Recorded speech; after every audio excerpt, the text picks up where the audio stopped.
All right, everybody. I want to welcome everybody out tonight to the Reloaders Network multi-author live stream.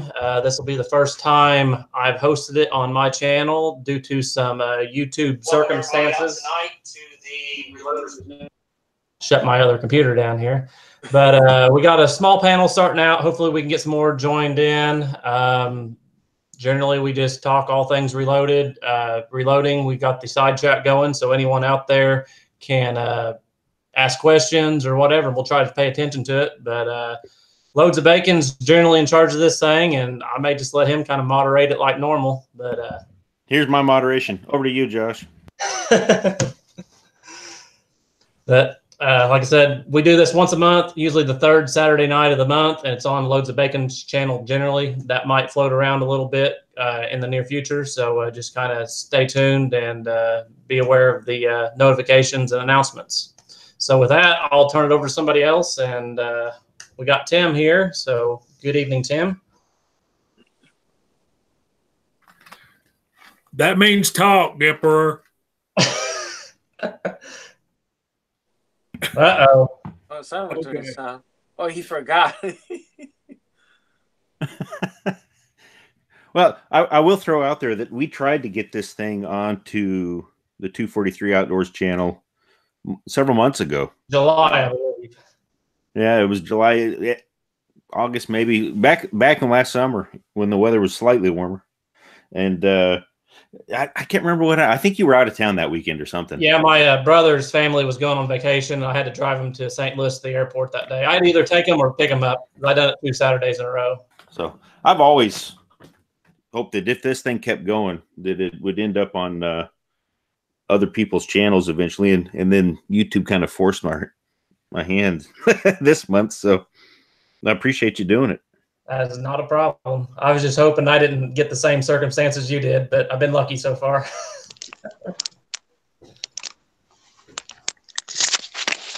There he is.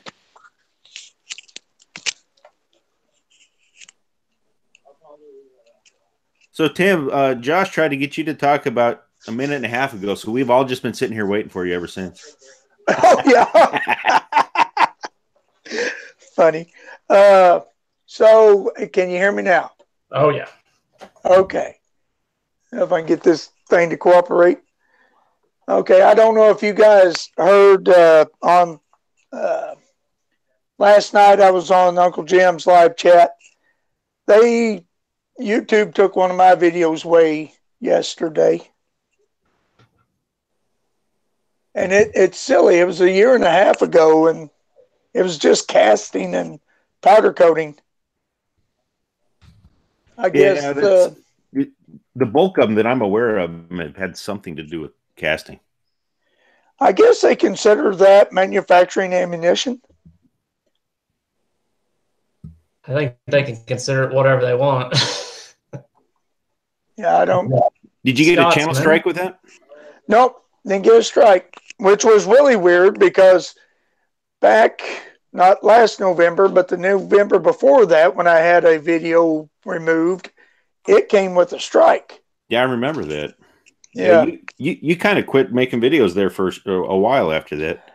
Yeah, I kind of got aggravated. Understandably. Yeah. Within the last couple of weeks, Full Lead Taco has had 2 videos deleted, and TATV Canada's had a couple videos deleted. So they're both up to 4 deleted now. I'm at 4. TATV Canada has 1 strike, but they gave them a strike in December for a video they had deleted in October. Yeah, I'm expecting that to happen, to come. I noticed I had several videos demonetized or limited or no ads, and I never got any notification on that. I just checked. I'd had 2 for the longest time, and the other day I had 5 or 7. I don't remember, but they just showed up all of a sudden on older videos.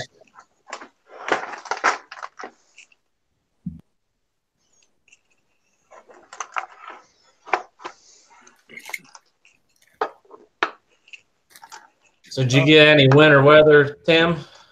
Oh, it finally. We got some sleet and freezing rain and a little bit of snow. But man, has it turned cold. Yeah, we ended up getting about 5 or 6 inches of snow, and we got like 20-mile-an-hour winds right now, so it's pretty nasty out. Yeah. They said if we were to get as much snow as we could have, it would be considered a blizzard today. Yeah, it's almost whiteout conditions here right now. Yes, it's starting here. We got like a light dusting, but it's very cold. It's supposed to get like 100% in the next few hours. Yeah. So we're gonna get downtime. Don't know how much, but it's supposed to turn to rain. And it being cold, that's gonna freeze. So we've had Nathan from the Reloading Press just hopped on. We've also got the crazy Scotsman. He just hopped on a few minutes before him. So we're getting a decent panel out here.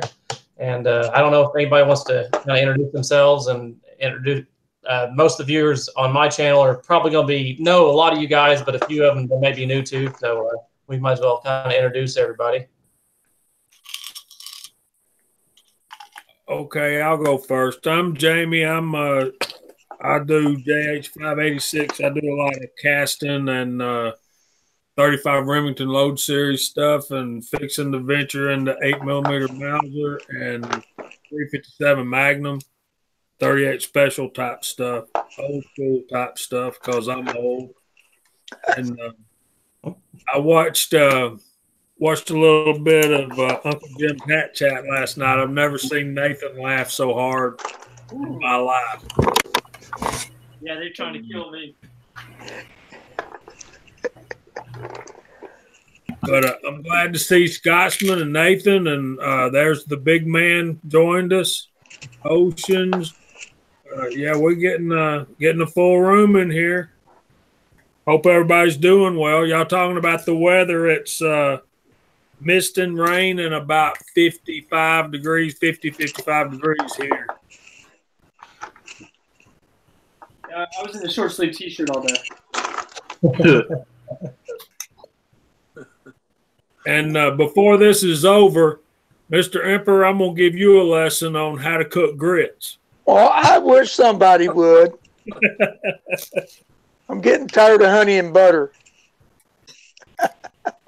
First thing you do is you toss them in the trash and go get you some oatmeal.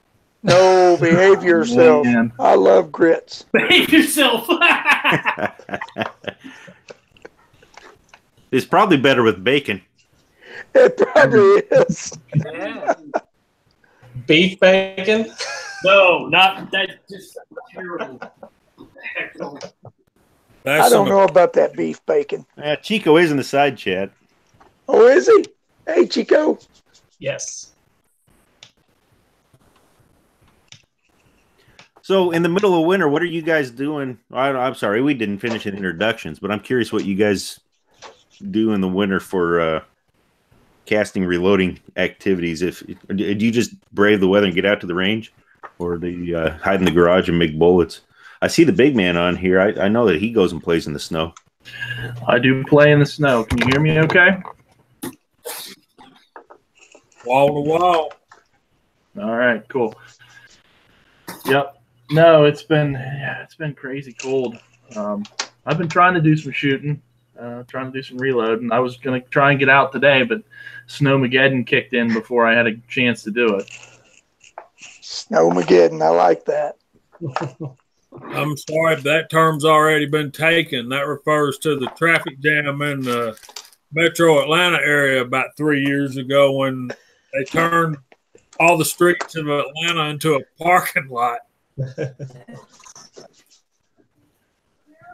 Yeah, what was that, like 4 inches? It was like a half inch.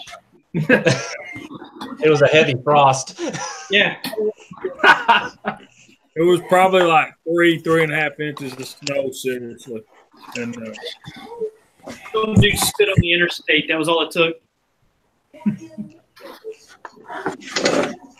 Well, I've actually caught up on a little bit of casting. I did a little bit of 9mm casting a couple weeks ago. I'm getting a pretty good supply built back up, so I'll be burning through some rounds here maybe one of these days. As far as shooting, I haven't shot since January 1st. That's the last time I've been out to the range. Just it's been too muddy or cold or snowing or all the above lately. That's a long time for you. Yeah, it is. 2 or 3 weeks has been as long as I've been. Start itching and carrying on, breaking out in hives. Yeah, I'll tell you, it's just something. You don't get out there and shoot. It's just messes with you a little bit. You start to get the itch for sure.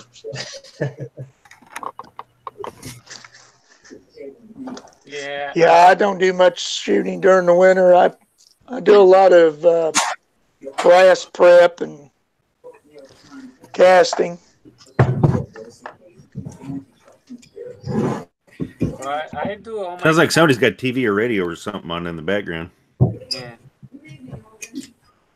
Well, I do all my casting in the summertime.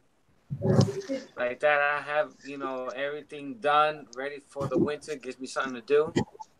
I do have a indoor range for pistol only.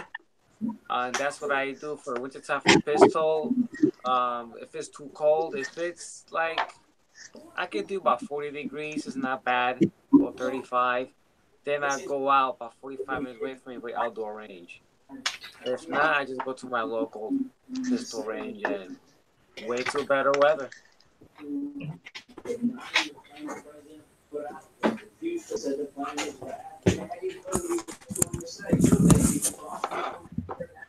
Hey, Rebel, it's good to see you. Do you have a TV or radio on in the background? I'm getting ready to walk out of the room just in case that's me. That's Fox News, by the way. It's not like CBS or anything.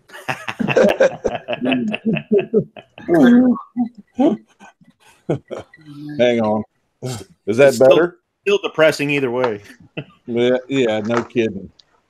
No kidding. Is that better? Yeah. Okay. I didn't realize it was so loud. The dogs like Fox News, so hey. We still have CNN. I used to work for a farmer, and his dogs were Democrats, so they always watch CNN. Nah, no. My dogs aren't Democrats. There's not since they were puppies and their eyes open. Mm-hmm. That's it. I heard one of them hit the floor. One of them might join us here in a minute. So, how are you guys doing? Doing well. Doing real well. I only stayed on till almost midnight last night in the hat chat, and I saw it ran 4 hours after I jumped off. You guys, I jumped on I didn't jump on. I jumped on the side chat at 2:30 a.m. and they was still going. Oh man. Yeah. So both of you guys missed me falling asleep then. Oh, you guys missed it. Did you hear that, Scotsman? I fell asleep. That's good entertainment right there. I'm trying to take my title, dude. I'm trying. I got the shirt. I was only able to catch about 30 seconds of the live stream. Hours anymore. I work 6 days a week. I can't keep those hours anymore. I was only able to check about 30 seconds of that live stream, and the 30 seconds I saw Nathan was about to die from laughing. He couldn't breathe. Yeah.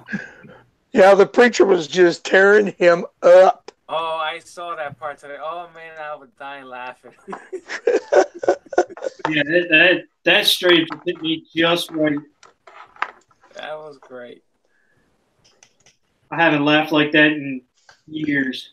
You need to do it more often. It's really good for you. I mean, you say so. I was sure I was having a heart attack. I mean, we had a customer come in the store, and he's an older guy, and he went to use the bathroom, and he came back out about 15 minutes later, and he sat down, and about 10 minutes later, he got up, went to use the bathroom, and this is way back in the back, and we were almost sure we heard him absolutely blow the toilet completely apart, and we got completely tickled at that. And then had to hide our sarcasm and derision as he came back out. And he asked if we heard his stomach growling, and we said, no, we didn't hear a thing. And anyway, the things you have to deal with dealing with the public. Yes, sir.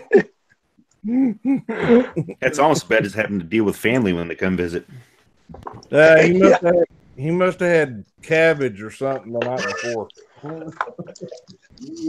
Golly. Yeah, exactly.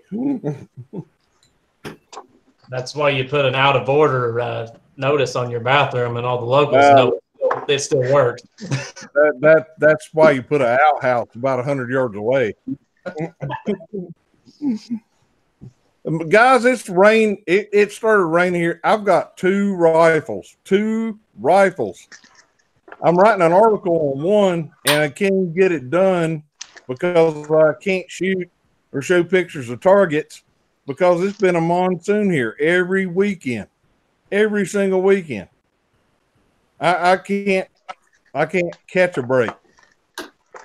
Yeah, Jamie and I, we went through that here in Georgia this last spring where I don't think I was able to get to the range for almost 2 months because it was constantly raining every weekend.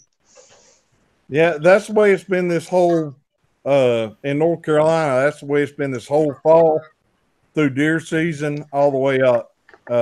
It's just, thank God it's rain. It's not snow. We just have one big snow and, but I'm wanting to write an article on a Howa Mini Action 222, and it's turned out to be a pretty neat little gun. And I got a Remington Factory heavy barrel ADL in 22-250, and I know I've got a lot of custom guns, but I'd like to write articles about guns that are that guys can just go out here and buy, you know. But of course, the first thing I did to the 250 before even shooting it was glass bedding, floating the barrel, putting a metal trigger guard on it, torquing down the action screws to the right torque, and polishing the barrel with JB bore paste about 150 strokes. So we'll see how that turns out.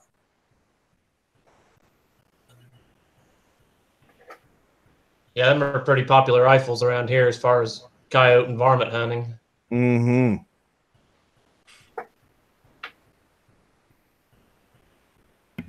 What are you working on there, Nathan? I'm trying to build a setup for battery operated lights for my safe, and not quite having too much success yet. Is that the one you put in the closet when you remodeled? Yeah. Yep.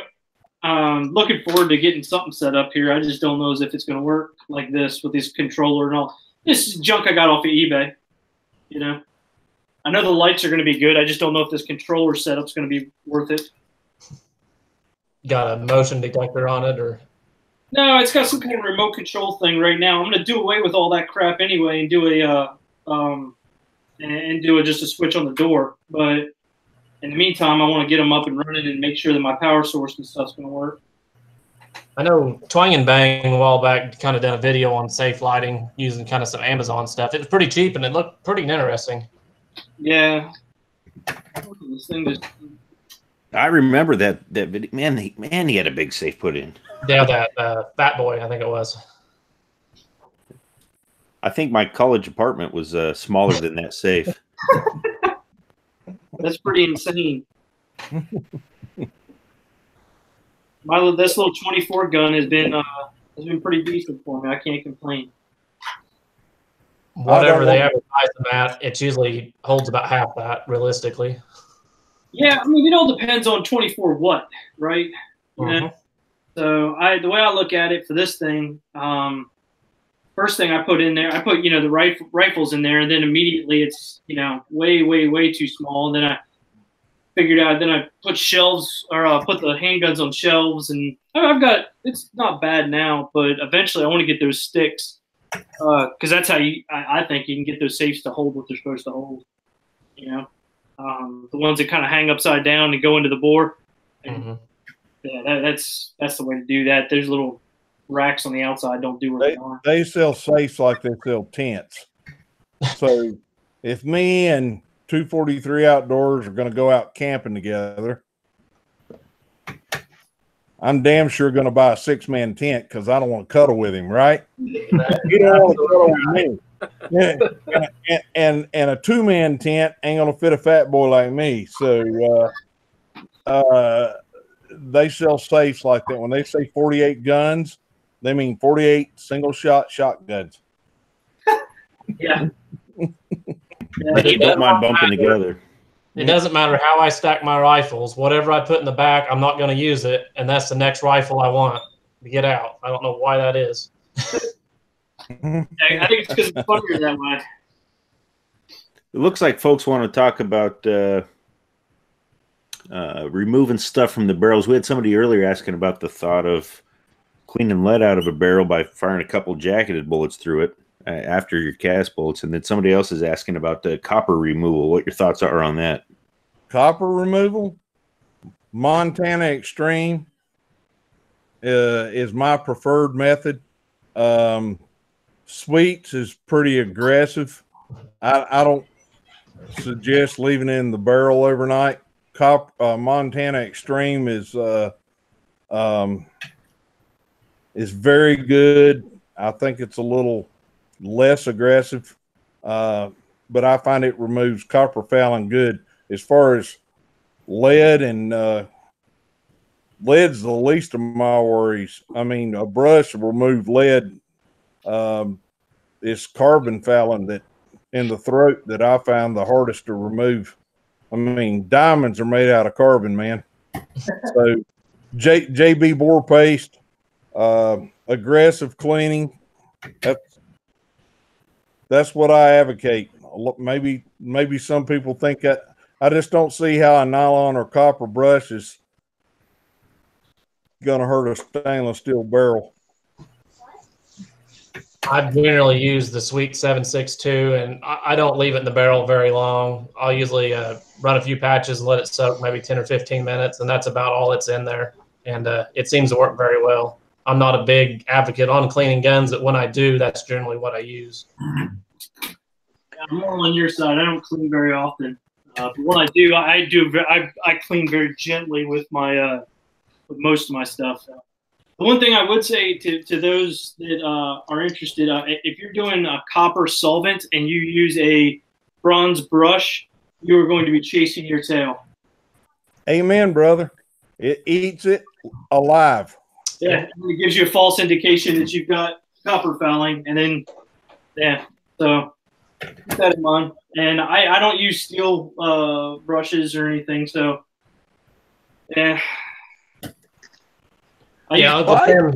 Uncle Jim said in the side chat to read the label. That's the best thing you can do as far as each solvent. Each one's a little different, but yeah. My Ed's Red doesn't have a label. Neither does Kyle's. I think we should label his "Do Not Consume." I can tell you what CVA recommends. It's this stuff right here. Can you guys read that? If I talk long enough? A little bit more to the right. Yeah. My right or your right? How's that? The other right, your left. This way. All right. There you go.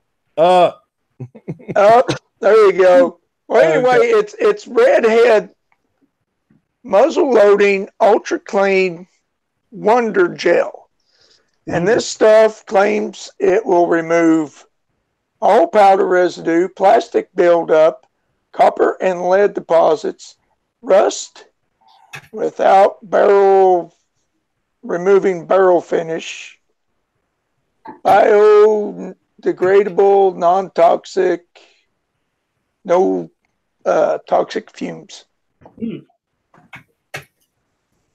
Well, Sweets and Montana Extreme definitely have toxic fumes. Your head slap off. Okay. Yeah, I don't know if this is toxic or not, but it'll sure clear a room. I'll tell you that. Well, Montana Extreme and Sweets ought to have will cure syphilis, gonorrhea, shingles, whatever. It says poison right on the bottle. Poison. Yeah, it's nasty stuff. You ought to use it in well ventilated areas. But if you guys are ever at a bench rest competition, you would absolutely crap watching those guys clean their barrels. I mean, some guys are. I'm of the. I want my gun to be fouled crowd, and then the other half of the guys is they have to shoot their guns clean. And you know how bench resters are; they're just freaky, and we're all freaky. But these guys have their own racks made up that are angled, that they will sit there and scrub their barrel absolutely clean after 3 shots. 3 shots. I mean, scrub them clean.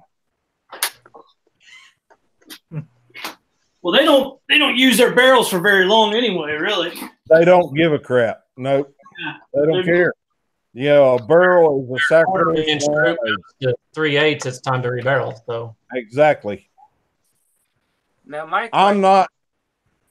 Sorry. Go ahead. My question is when I go clean it, I kind of OCD thing to get it nice and clean, but I still get a few copper filing here and there. Is that okay? Leave that in there? Okay, it won't come out for the life of me. Well, I can say this much. If you have a Remington, you should leave the copper in it. Yeah. Or any factory barrel for that matter. No, that's true. Yeah. It fills in the voids and the gaps and the chatter marks and actually laps it a little bit. Oh, okay. Unless it's like a 22-250 or something. Yeah. Yeah, no, it's on that TC Compass. You know, they say they designed it for easier cleaning, but it's certain spots is in there and it's stubborn and it will not come out. There's a lot of imperfections in that barrel, I can tell you that. Yeah, so I read and it says okay to leave it there, it doesn't harm anything.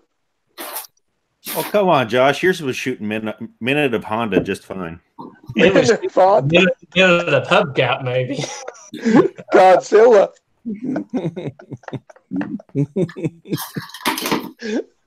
It shot good with a clean bore on about the first 3 shots, and then it was over. So when you were out at the milk jug competition, did you see any sort of funny cleaning regimens out there from your fellow shooters? They asked me about my cleaning schedule and basically was in awe, you know, didn't believe me. And, you know, and then after it was all over, they was really asking me about what I done. But I've run my 223. It went probably 1,000 rounds before I cleaned it. The 6.5 Creedmoor probably went 400 to 500 before I first cleaned it. And I don't know, just here and there. Yeah, I'm with you, man. I try not to clean too often. I think that, yeah, it just doesn't, unless I got something that's going wrong. What I clean is I'll run a patch through it after I'm done to get some of the crap out of it if I've got anything left. But that's it. I don't go rushing. Okay. I don't shoot well enough to notice if it makes a difference. So it's pretty common for me to, after I'm done shooting, run a bore snake through a time or two and call it a day. And I think it's like the Rand CLP bore and bolt, and these are just a little trial sizes. And I've actually been pretty impressed with it for just a light cleaning. I mean, it does a pretty good job.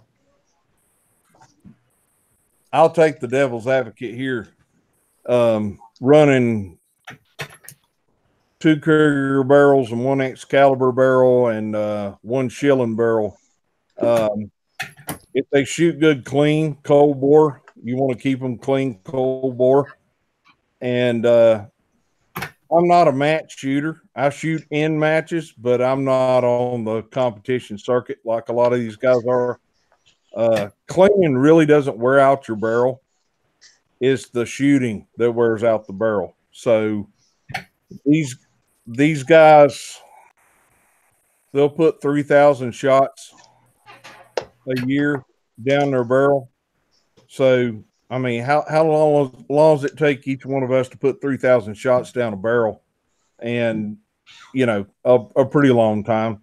And as 243 knows, a 243, which is one of my favorite calibers, is not very kind on the throat.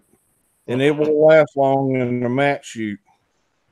I had a customer that went to a couple competitions with a factory 243 and absolutely wore some guys out. And then after 8-9 weeks of that, his barrel was shot out. Yep. And it was at the end of its life anyway, but he could have got a couple more, maybe 3 or 4 more hunting seasons out of it. But no, he decided to match shoot with it. Well, he made that choice. And he found out real quick that the throat didn't last. And with an overboard cartridge, that's why the 6BR is so popular. You can get 6,000 rounds out of it and still stay competitive. Cleaning really doesn't hurt anything, but you know what? If your rifle shoots dirty, great. I'm all for it. Another question I just seen on the side chat was about methods of keeping rust forming on stored firearms. I generally have a rag that's either got ballistol or something like that I wipe down barrels with. If you're out in the rain or snow, you definitely want to pay attention to that, because I put a wet gun in a hard case before, and in a matter of actually an hour or two, I've had a little bit of rust showing up on screws and stuff. So yeah, keep them wiped down. For sure. Yep. We do some. Do you find ballistol to get gummy, or is it? I found it to be a pretty good lube, protective lube, almost like wax. I've used it on a bolt carrier group on an AR, and over time it will set up kind of like a Crisco type wax or whatever I've noticed. But I don't know. I use it off and on, but I use it as case lube.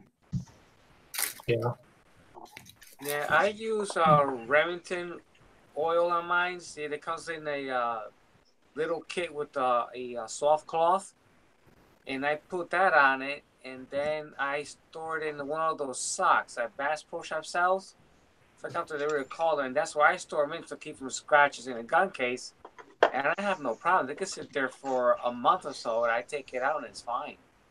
I know the big man does quite a bit of outdoors hunting and stuff, and he was starting to say something there. What are your thoughts? Yeah, on that? no, I was going to say, just to follow up on the whole rain thing, water, snow, blood, that kind of stuff. If you get that on it, you got to wipe it down really good, clean it up, as soon as possible. My son made the mistake one time of, we went hunting and we were out in the rain, and he threw a shotgun in his case, styrofoam hard, or not styrofoam, but foam hard case, closed it up and forgot about it for a week.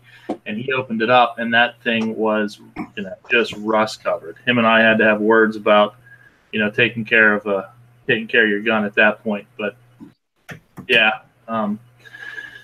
that kind of stuff.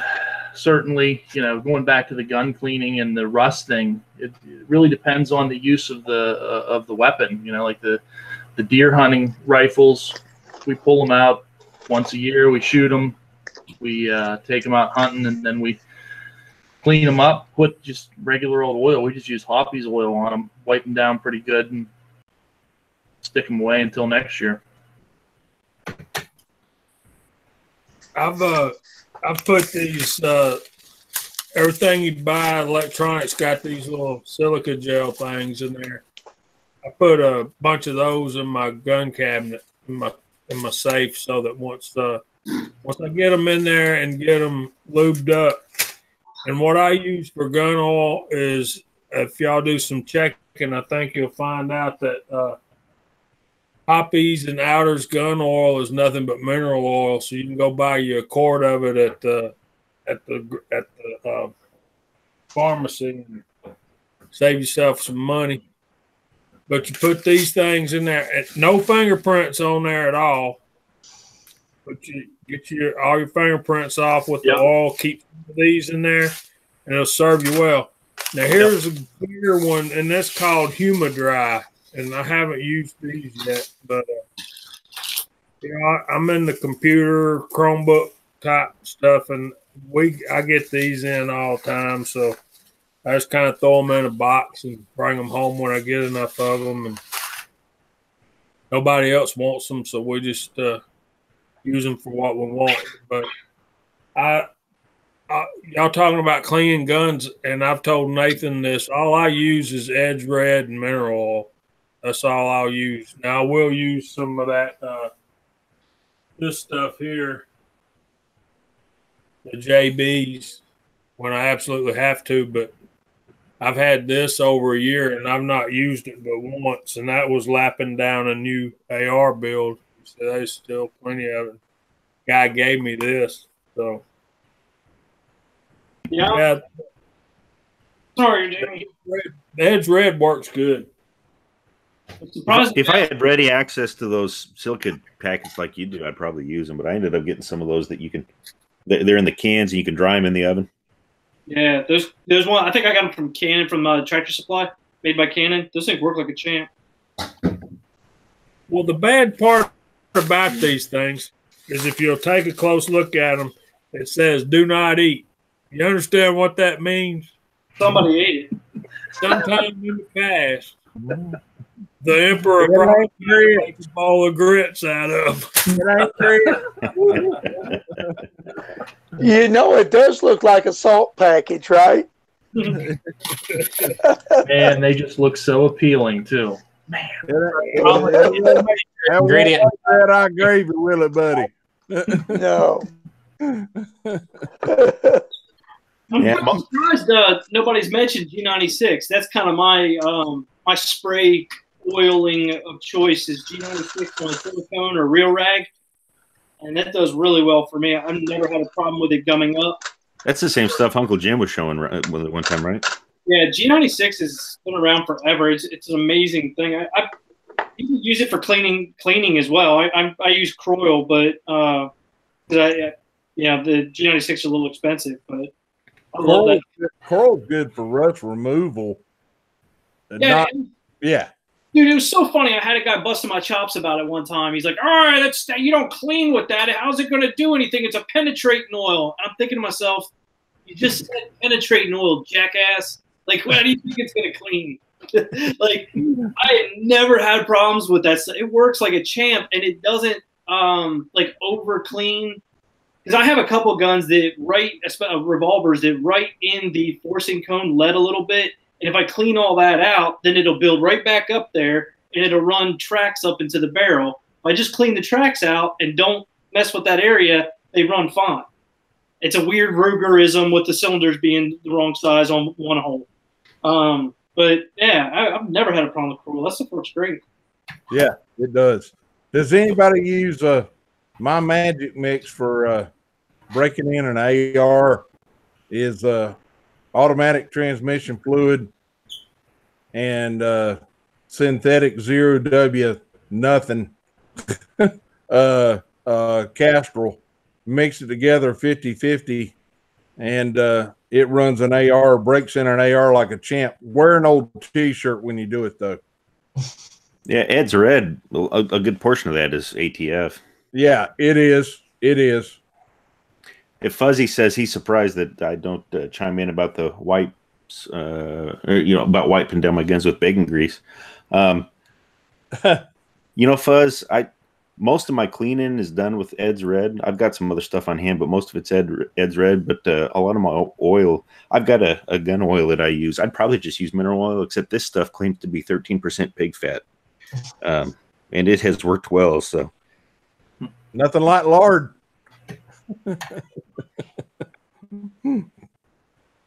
And your guns smell great too, don't they? You get hungry when you shoot them. So is Scotsman still out there? Yeah, I'm still here, brother. All right, just checking on you. Looks like Mr. High Boy jumped in.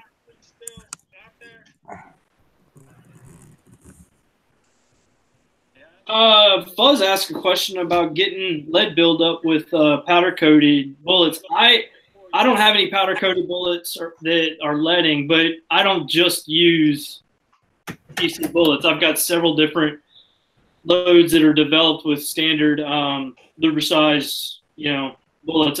I never tried the LLA liquid ALOX 50-50 methods and stuff. I haven't never tried any of that, so I just use regular lube and PC. And my regular lube bullets, I've got 2 of them that will let a little bit, but not bad at all. Not even enough to even worry about. Nick J says, how's Ed's Red for plastic fouling? When you put Ed's Red together, one of the optional ingredients that a lot of folks do use is acetone. And that's the main reason they're putting it in there.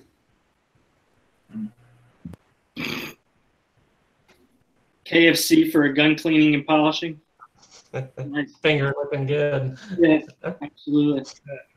You go back to the do not eat thing again, right? I will definitely say powder coating has reduced the amount of leading I've seen. I did see some chunks of lead and powder coat in my forcing cone of my 44 mag when I was shooting bullets that were BHN 8 at about 1,300 feet a second, but just a little bit. That's pretty soft, man. That's like really soft. But I was also shooting some 200 grain bullets what I use in mine at 1,700 feet a second. They were a little bit harder than that, and I didn't see any residue.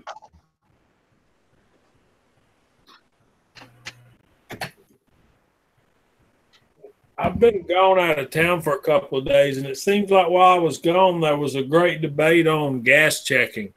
How are y'all? What's your thoughts on gas checking powder-coated bullets? At what speed do you need to apply some gas checks? I'm a believer that it has more to do with pressure, but that's just my take on it. The speed. I have noticed if I use gas checks, I get a lot better accuracy. Now, if James Pollard was on here, he'd tell you that he doesn't do gas checks since he's done powder coating because it takes the place of it. But I've shot powder coated non-gas checked bullets that are supposed to be gas checked and don't have near the accuracy. That's kind of something that I got to look into, is because the bullet I primarily use on my 35 Remington series is not a gas check designed bullets. And I've been cramming gas checks on them anyway when I get up over 2,000 feet per second. I need to do a test when I get a load developed that I want to stay with, and I think I'm right about there, is check them with gas checks and without. I don't think not having gas checks are going to cause leading type issues. I'm like Tim. I'm more concerned with the accuracy of what we're trying to get done. Yeah, I don't get much. I don't get any leading because I'm not using gas checks. I just lose accuracy. Yeah, that square base makes a big difference when the bullet's exit in the muzzle, for darn sure. Now, see, I've heard that too. That a plain based bullet that's not designed to be gas checked will actually shoot more accurate, but they're limited to less than 1,800 feet per second, or right around 2,000 feet per second.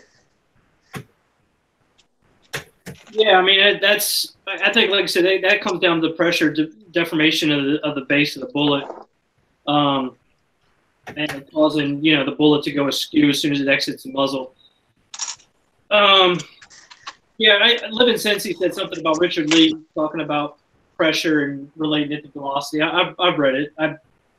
I get what frustrates me when you're talking about leading in a rifle or a gun, period, is that there's different kinds of leading, and they're related to different kinds of problems. And when people utilize one term meaning another, and they're using it in the place, you'll chase the wrong problem. For instance, when you're talking about speed for bullet leading, actually what you're typically talking about is bullet stripping the rifling, which is based off of the BHN of the bullet and the bullet fit, where if you're talking about bullet base deformation or gas cutting, it's another issue altogether. That's all, and it's just semantics. We need to bore everybody. I should have Got that one. That's not boring, bro. No, it's good stuff. Good stuff. But yeah, our velocity comes from pressure. We've got to have pressure to push that bullet out of the barrel. Yeah, but So- your pressure, like let's say you got a 44 mag, it's a 4-inch. Your pressure in that is going to be significantly different for the same speed for same bullet weight as a 24-inch rifle. You see what I mean? That's why sometimes that gets confusing because people just go off of speed limits and it's actually a pressure issue for the base of the bullet. That's all. I think I like to use gas check on a rifle because, like you said, you know, the pressures between the like a revolver and the rifle is just a similarity there. But when you got a 6-inch barrel, you know, the powder coating is still going to be on that bullet. It just travel a short distance. But I think being in a rifle, it still got that little long travel. And I think if I push it velocity farther, it'll by the time it gets to the end, it'll have no powder coating left. I mean, that's my theory. Well, one thing that is definitely true in my experience, Ocean, is like when you're talking about time. That's a huge portion of dealing with a projectile. The amount of time that it's in a bullet or in a barrel, adding pressure and pushing. For instance, like let's say you have a 45 Colt. I'm trying to do exaggeration here. You take a 45 Colt with a bullseye load up to 44 mag pressures. The pressure spike on that is almost instantaneous. Where if you take a rifle 30-06 or 300 Win Mag, 30-06 or something like that, you have a much more gradual, and this is all relative, all right, but a gradual pressure spike on it. So it's not going to deform the base of the bullet as fast, giving you gas cutting issues, but it may give you accuracy issues because it's melting the base of the bullet by the time it's actually exiting the barrel. So it does different stuff depending on the situation. Yeah, you're absolutely right. That makes a big difference. You're talking about people mixing up terminology. I think part of the reason of that is it's cheap and easy to own a chronograph. But most of us don't own pressure testing equipment.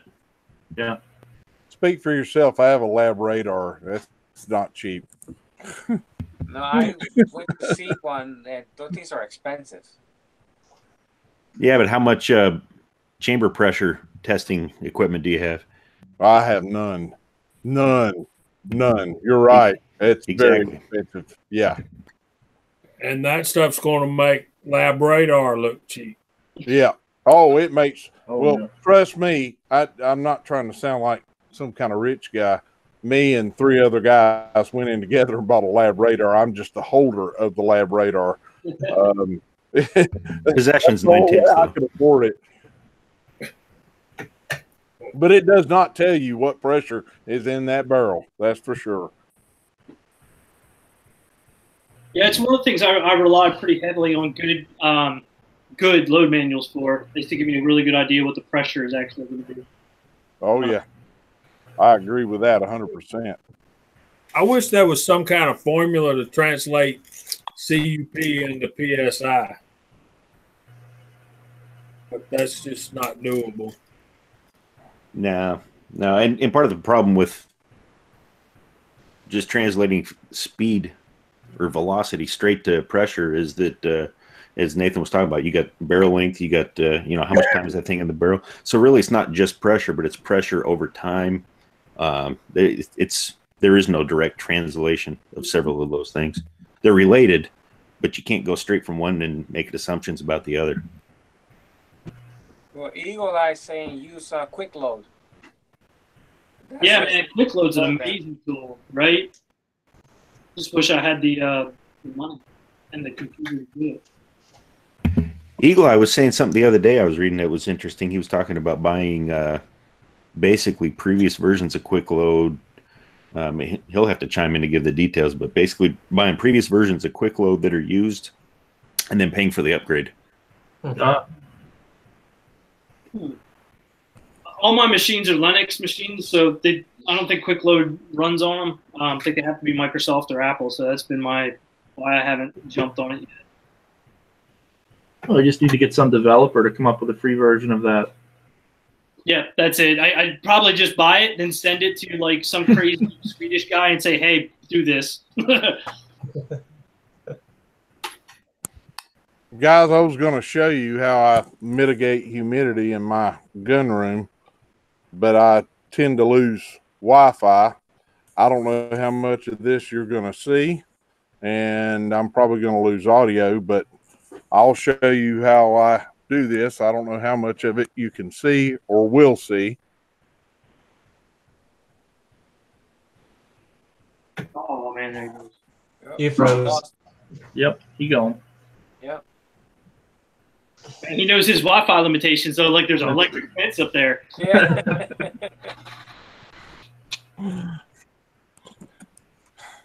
Yeah, he's kind of like a dog in the yard's got that hidden fence. Yeah. Oh, ow! I don't know how much of that you saw, but I have a whole house dehumidifier in my gun room, and that's the only way I can keep. In the South, that's the only way I can keep that stuff mitigated. I've got a pump. It pumps the liquid out and outside. Living Since he says the pressure testing measurement is easy. If your gun is still in one piece, you're under max pressure for your gun. I didn't say it wasn't easy. I said it's expensive. Either way, yeah. If you lose a finger, it's expensive. Oh, yes. Can be very costly. That's a fact. I always hate to see that. Every once in a while, I stumble across a gun blowing up video on YouTube. It just hurts my heart to see. No. I've seen a AR blow up on a video this week, and they was claiming mil spec parts, and they was running it on a full auto lower, and it grenaded. Nothing left of it. Damn. I had 2 guns blow up on my shooting range at work last week. Not this past week, but the week before. One was a Savage smokeless muzzleloader, and the witnesses there, the guy didn't come back to the shop, but the witnesses there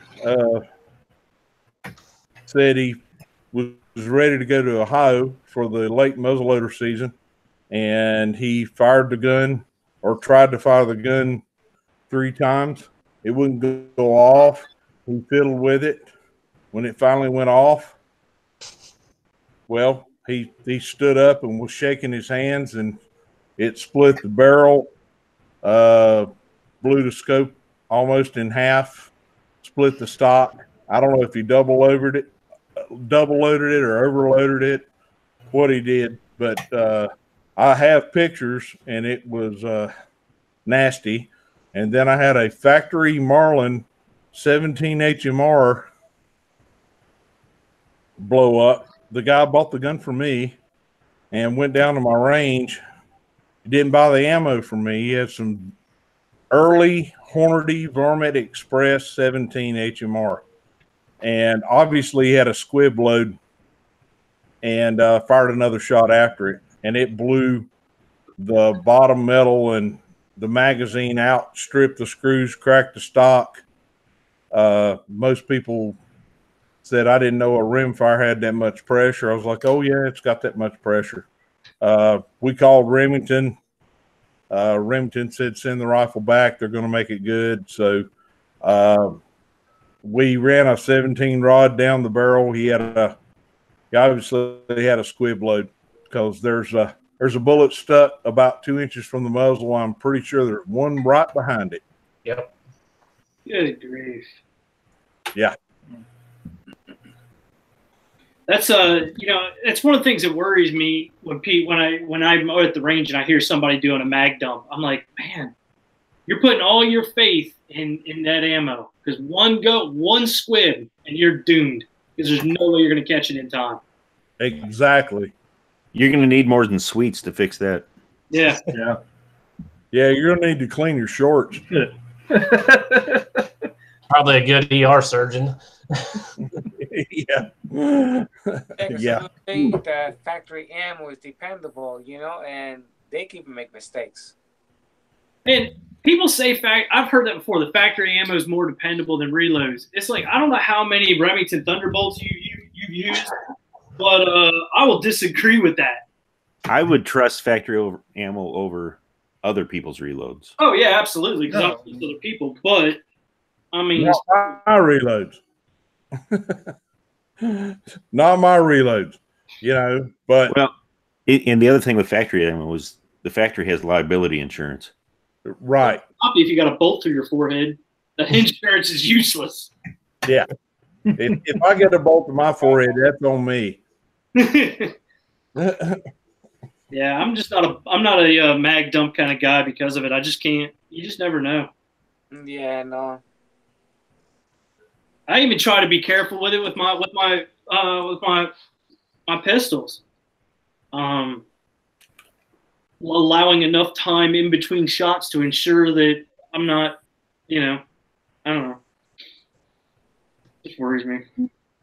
Well, I'll tell you where it really woke me up is when I became suppressed and was out playing with an SBR, and you can't really hear a squib with a suppressor. You know, it just happens. So, and I've had some squibs suppressed, especially playing with new powder and a new bullet, and you have to pay attention to that, you know. I've knocked a few bullets out of a barrel, and it's not that hard to do, but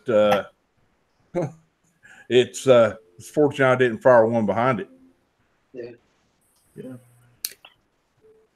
Yeah, we bought one time. My parents did when bought a Walther and got it home, and it had a big old bulge in the barrel from somebody shooting it, and shooting a squib over top of, getting one stuck in the barrel.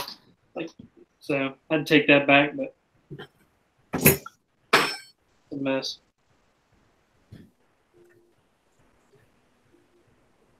Jamie, I think Meg's asking you a question about some 30. Oh, wait a minute, 35 WCF. No, wait a minute. Winchester center fire. Yeah, I know. So I'm like, wait a minute.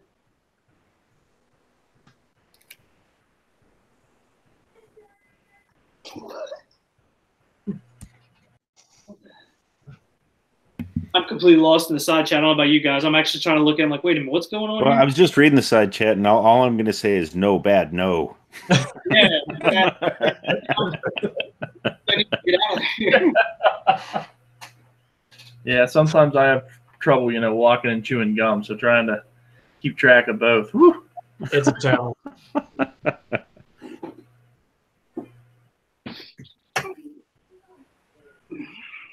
What are you working on there, Jamie?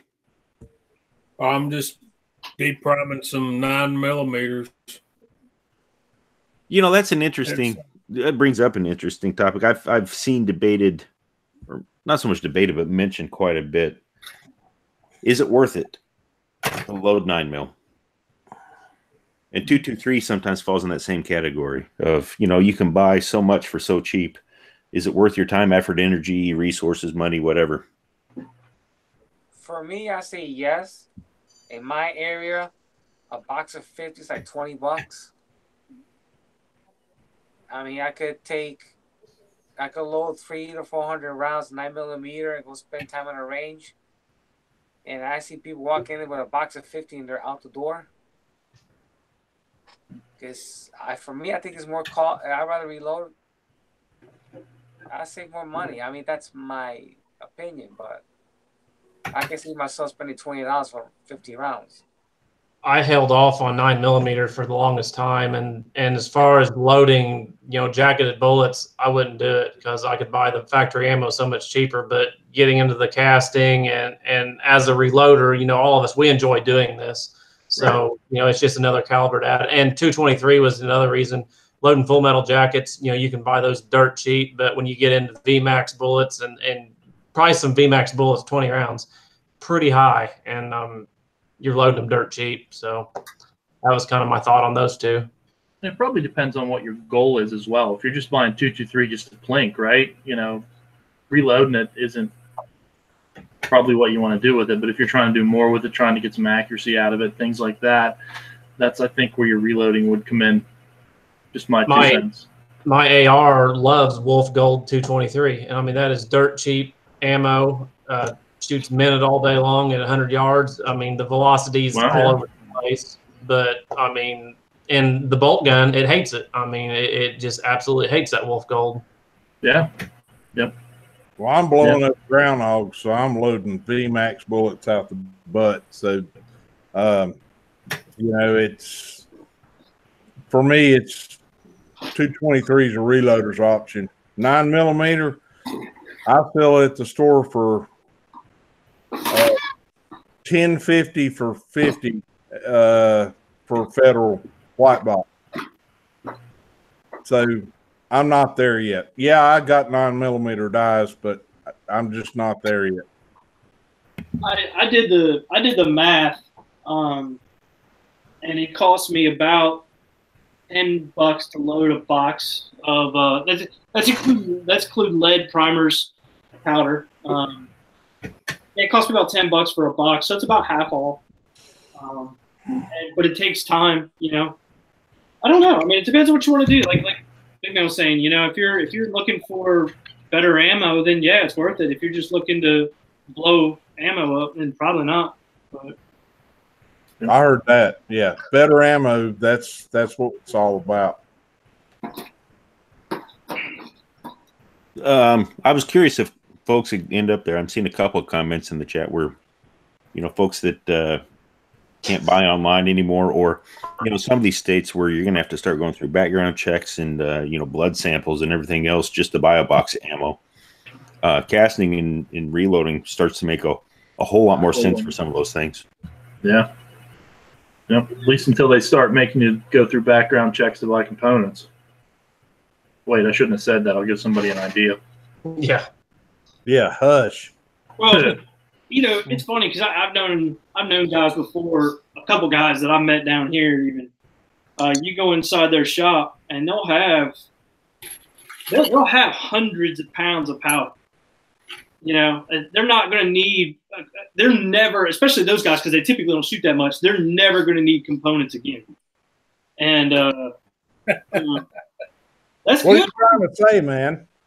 Hey, no, I mean I understand. It's just I've never had that kind of money, man. It's jealous. Yeah. And one of these days we'll be hunting them up, offering them money to buy some of their powder. Oh, absolutely. We'll be meeting them in dark alleys. Hey, man, you got some powder? You got some H4350? It was that way with primers. It ain't about years money. ago. It's about being addicted longer. You know, that's what it's about. Well, the guys that I've met have been like that. They typically don't shoot all that much. If you shoot a lot, that's another thing. But if you don't shoot all that much and you're hoarding hundreds of pounds of powder, it's like, man, you just like owning stuff. It's not. That's cool. Yeah. Well, the 22 square was the same thing. I mean, I knew several people with 50 to 100,000 rounds just, you know, sitting, and then, you know, a year or two ago, they're ready to unload it, but because it came back. Oh yeah, primers was that way too. Yeah, that 22 stuff was hilarious. I had a family member of mine who sometimes he has more money than sense, and he went out running around buying 22s when that price went up like that. And I'm just like, dude, bless your heart if you ever got into the stock market, because you don't understand how this works. And he doesn't shoot either. I mean, he bought thousands and thousands of rounds of 22 at like $50 a box. I'm like, dude, that's just crazy. You guys would be, well, maybe not you guys, but most people be pretty amazed as much as I reload. And then you go down in my room and look, and I don't have that many reloaded rounds. Hey, I figured you have ammo stacked up to the roof. No, I shoot. Yep. I went through 6 pounds of Varget last summer. 6 pounds of Varget last summer, and that was through 2 BRs, and I don't know how much reloader 15 and 4350 I've gone through, but it's, you know, it just it just pays dividends to buy 8-pound jugs anymore. I'm tired of storing 1-pounders on the shelf. When they get down, I'm just going to pony up and buy the 8-pounders, you know. But the problem is I've discovered the beauty of a lot of Vitivori powders, and they're hard to get. And when you get them, sometimes you only get them in 1-pounders, and that kind of turns you into a hoarder. Vitivori 133 for 223, 6 ppc, 222. Oh my God, it's fabulous powder, fabulous, clean. I ought to shut up. No, it's terrible. It sucks. You don't want to buy it. You don't want it. You don't want it. It's horrible. Matter of fact, it's so crappy. You should buy it and send it to me. Yeah, but when you see the price on it, they sure are proud of it. Well, yeah, it typically an average pound of powder, IMR accurate, is between $28 and $32, and then Vitivori is $40. You know, a pound average. I didn't know there was any powder other than Unique. I used to think that. Yeah, I love the smell of that stuff too. You need to get out. 45 Colton Unique is the only way to go. I've been dying to try some of that Vitivori. I have this finished Mosin Nagant. It's a M39. Mm-hmm. Shoots that 7.62 by 54R, and I've got some old surplus stuff, and I hadn't shot it up yet. And brass is kind of hard to come by for that. You can buy that. The mill search stuff is just, you know, copper washed brass, steel most of the time. But yeah, I really want to try some Vitivori in that rifle particularly. That's a finished made rifle, and that's finished made powder. I think it'd work really well together. Was it 150, 160 works good in that, or what? I don't know. I've not looked at the data yet, but I got the book right here. I would imagine that's the wheelhouse. I've got Lyman book. We'll look it up. Amen. Y'all carry on. When I find it, I'll let you know. Hey, while you're looking that up, SHOT Show is next week. Anything anyone's really excited about that they've heard rumors of, or is actually going to be introduced there? Rossi. I seen the Lyman video that you guys were talking about, that case trimmer, which price point, you know, the Frankfurt Arsenal's similar to that, you know, price-wise. So I don't know. That may be a decent option if the price comes down a little bit. Well, I haven't seen them side by side, but it looks like that Frankfurt Arsenal looks to be about that big. Yeah. And the Lyman looks to be about like that, which makes a big difference for me. All price point being close.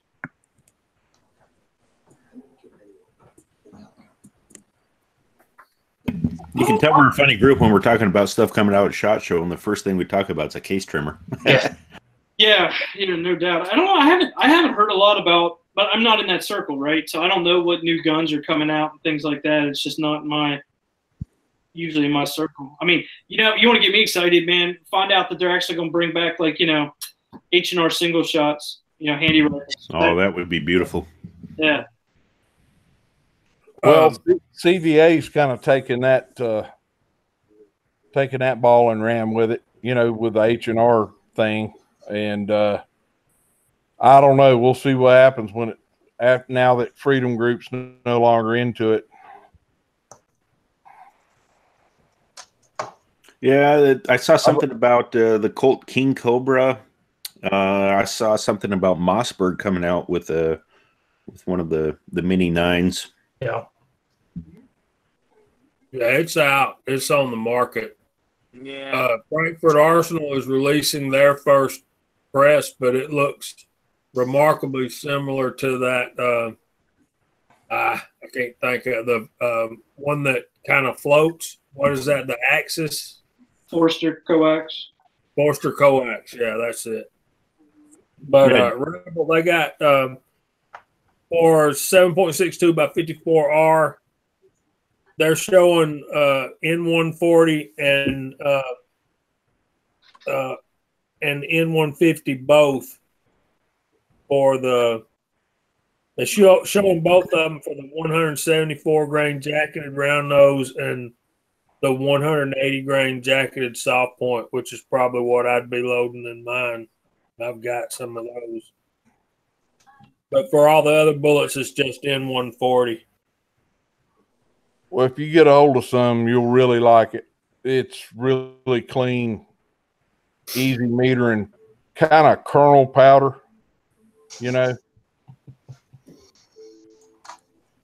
I think Kyle's got some. He bought when he was he kind of got it in a package. He didn't really pay for it, you know. So Yeah.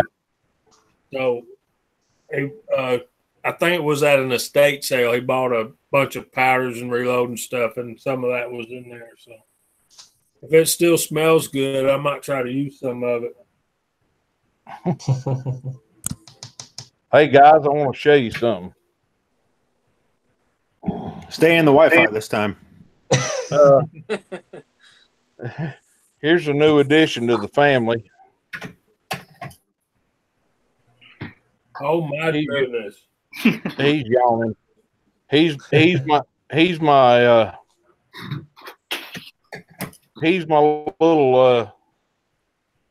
3-month-old Jack Russell, and he's my 2-year-old Jack Russell's companion. And I take him to work every day. And God bless me that, you know, I'm blessed with Jack Russells. So I'm constantly yelling, hollering, don't bite that, don't do this, don't do that. Let's go out to pee. And I wait on customers and give good customer service at the same time. So, you know, they keep me entertained. They keep me. Buddy that had a Jack Russell. I figured out real quick that thing was a Jack Russell Terror. Yeah, if they weighed 75 pounds, humans would have never evolved. Okay, we'd still be climbing in trees. Do you use them to hunt sheds with, deer sheds or anything? I have taught Ella my rough coat Jack Russell. She taught me. She trails blood really, really, really well. She don't hunt sheds or anything like that, but she'll get on a blood trail and track a deer like nobody's business.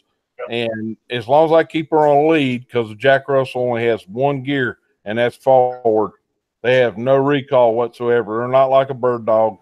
You can put a shock collar on them, and you know, a light little tickle to a bird dog will bring them back.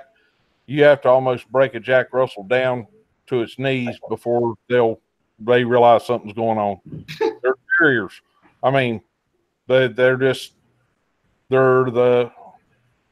they were as big as a pit bull, like I say, there'd be no humans on Earth or nothing else either. They'd starve to death because they'd kill everything.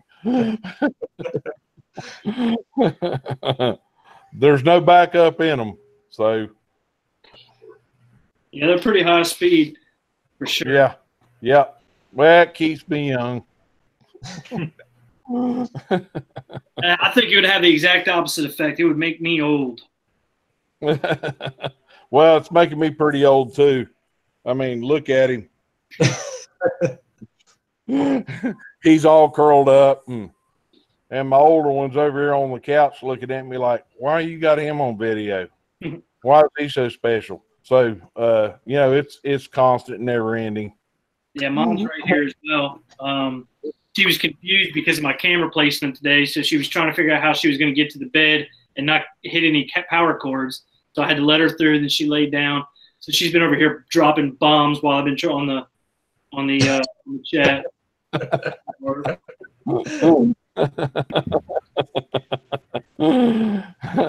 Get the Clorox wipe, dude.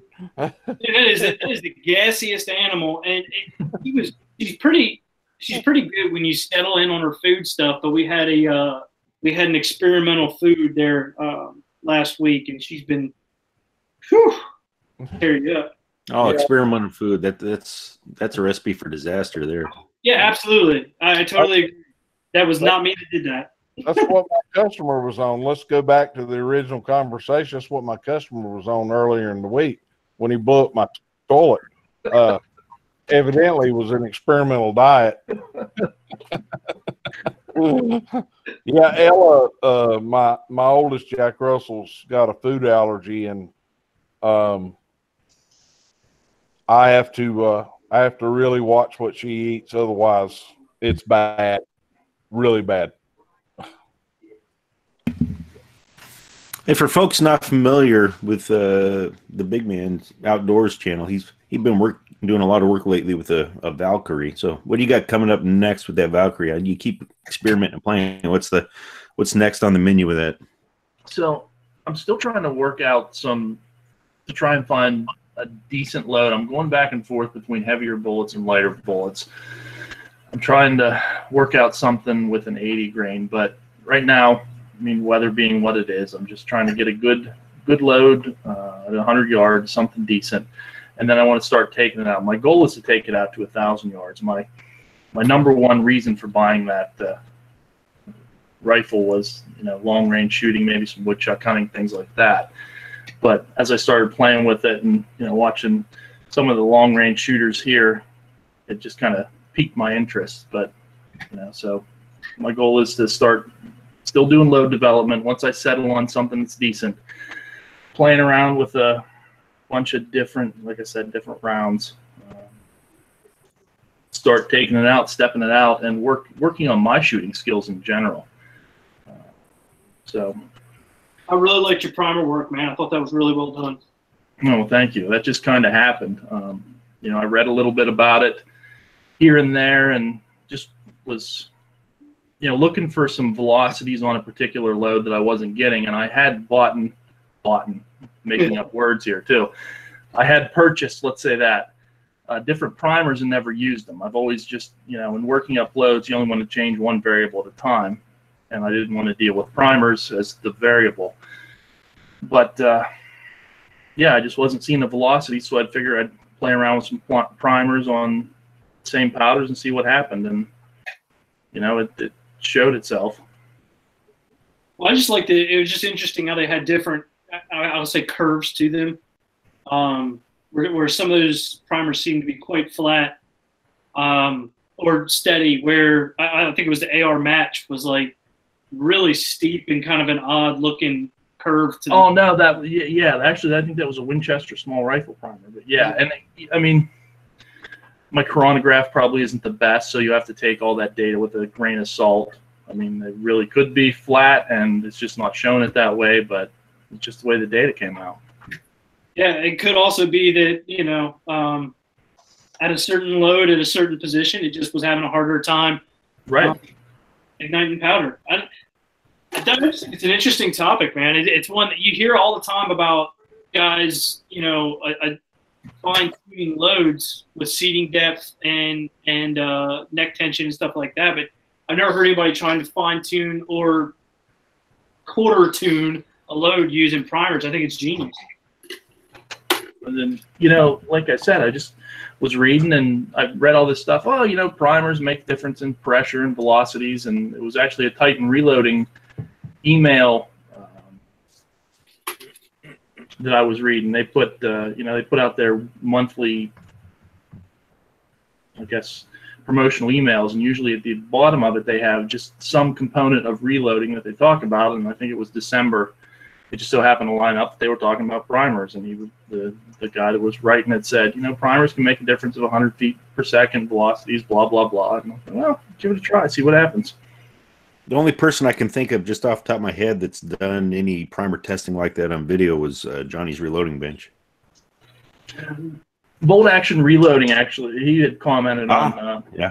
Yep, because him and I were talking a little bit about it because he was not seeing that. I think he had said that he tried the same load with 9 different primers, and his velocities were very, very consistent across all of them. Now, I don't know if that has something to do with, maybe the caliber you're trying to play with. I don't know. case fill, maybe. I don't know. Yeah, case fill. I mean, because you're filling your case pretty well up. Oh yeah, well that load was very compressed, very compressed. Yeah. So it might take it. I mean, a hotter. I mean, a load like that. I'm just thinking on the theoretical side. A load like that very well might take a hotter primer to burn more cleanly, quickly. Because I mean, as soon as the bullet escapes out there, I mean, you've got a certain amount of time to build up pressure to get it all burned. And maybe a hotter primer will work. I don't know. See it. I would be using Magnum primers on that load. Now, big man, I'm curious to see what you think about this since you've delved into the Valkyrie. My partner is building a 28-inch bolt action Remington on a 224 Valkyrie. He's waiting for his Seiko Ashray installed, and I think he's going to leave the AR guys in the dust with that length barrel. He might. He very well might. I mean, obviously he's halfway to his target whenever the bullet leaves the barrel. So we've got his beating on that. Yeah. Yeah. We're way beyond 20 inches now. So but he you got this barrel in 1 and 7 twist, and I told him, I said, you can probably chalk the 90 grains off. Really? Well, I beg to differ on that. If you're getting the proper velocities, you can group the 90 grains, and I've in some instances. Well, yeah, I agree.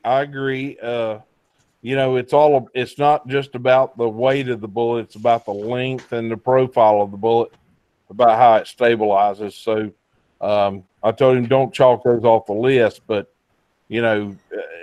they might not shoot it well, and he's fully aware of that. I think he's building that around an 80 grain bullet, more or less, but or the 77s, like the Burger OTM or whatever. But we'll see when he gets it finished. Well, and that goes back to what I was saying with experimenting with these bullets. So, and I've seen this come up a little bit in different conversations where, especially with the 224, everybody goes straight to like the 90s and 95 grain bullets, the 88 grain bullets. Right. But you've got an 80 grain bullet. If you look at the Hornady ELD match 80 grain bullet, the ballistic coefficient on that is pretty good. And you can send that bullet, and that's what I'm looking for. That's what I'm playing around with. But people are sending that down range at 3,000 feet per second, and you're only pushing the 90 grains, 95 grains, maybe 2,700. I got to ask you, and this sounds silly, man. How long is your barrel going to last at that kind of speed, though? There's a guy who's thinking maybe, and again, this is just people talking, maybe 4,000, 5,000 rounds. The way that brass is designed, and trust me, guys, when I made the comment about the 243 eating up a barrel, a 240 with a 40-degree shoulder, even shooting hotter speeds has better barrel life, better throat life. It's about the way the powder burns, not how fast you're pushing the bullet. Yeah, you're fast cutting your chamber is what you're doing with some of those rounds. Yeah. Yeah. But you're still going to get muzzle erosion. It's just a matter of how fast it happens. Right. And I'm kind of long past how long's my barrel going to last.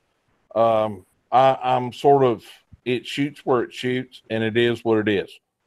Yeah. And that's I try not to build barrel burners, but every once in a while you get sidetracked and you get interested in something, and but I don't think a 224 Valkyrie is a barrel burner. Not the way that, not looking at the brass and the way the round's designed, I I think it's going to have a long barrel life. That's good though. That's awesome. I'm hoping so. Yeah.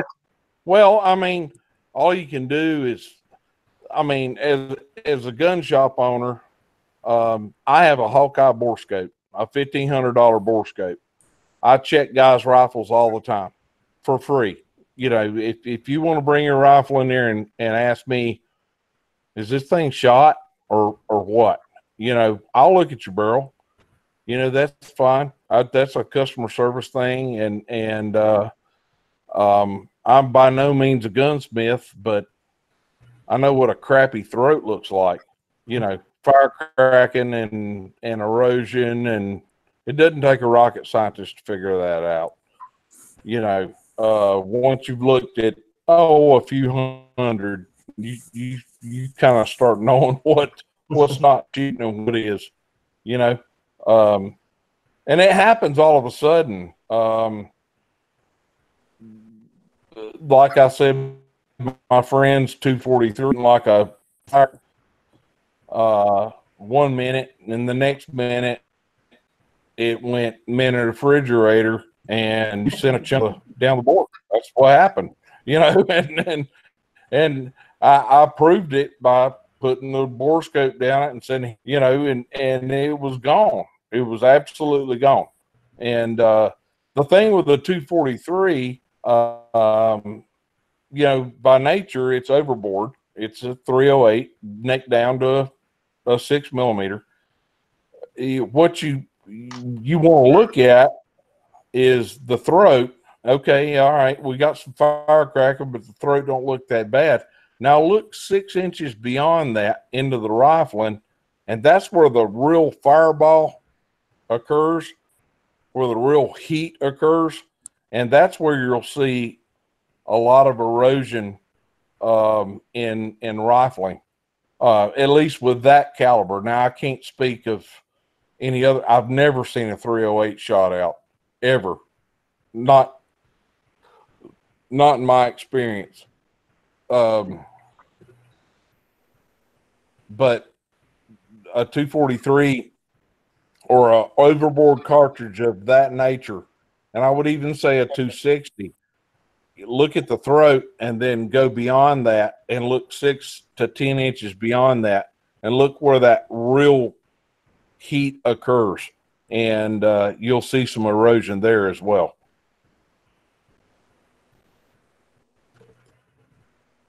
I feel accomplished that I shot out a 308 in 75 rounds.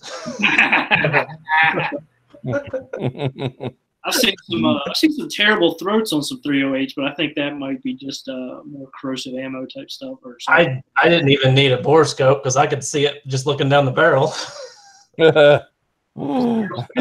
Inside. Well, a borescope kind of is a teaching tool. It sort of has learned me. Well, I thought I had the barrel clean, but I'm seeing some copper fouling. I'm still seeing some copper. I'm still seeing some this. I don't shoot a lot of casts, so I can't speak to the leading aspect that was discussed earlier, but I can back that up with what I've seen with copper. It's not much difference. The copper fouling occurs where a lot of heat occurs fast. And the same with leading, you know, it just occurs where there's a lot of heat, and that's where it bonds itself to the board of the rifle.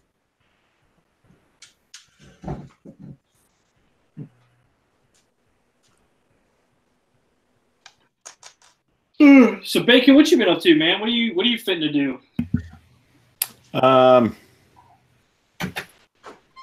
At the moment, I'm packing up to head to SHOT Show. Yeah, you gonna do a whole series on that, or are you just gonna kind of condense it to one video? I have no idea. I'm not sure how much. I've never been to SHOT Show. I'm not sure what to expect. I don't know if I'll be allowed to take video or pictures or. No idea. I know I'm going to walk a bunch of miles. From what I hear, it's 12.5 miles of booths. Yeah. But Wow.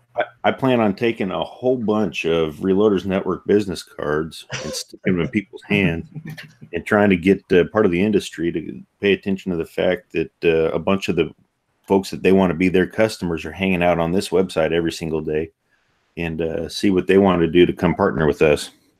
Yeah. I think that's the place to do it too. So good luck to you.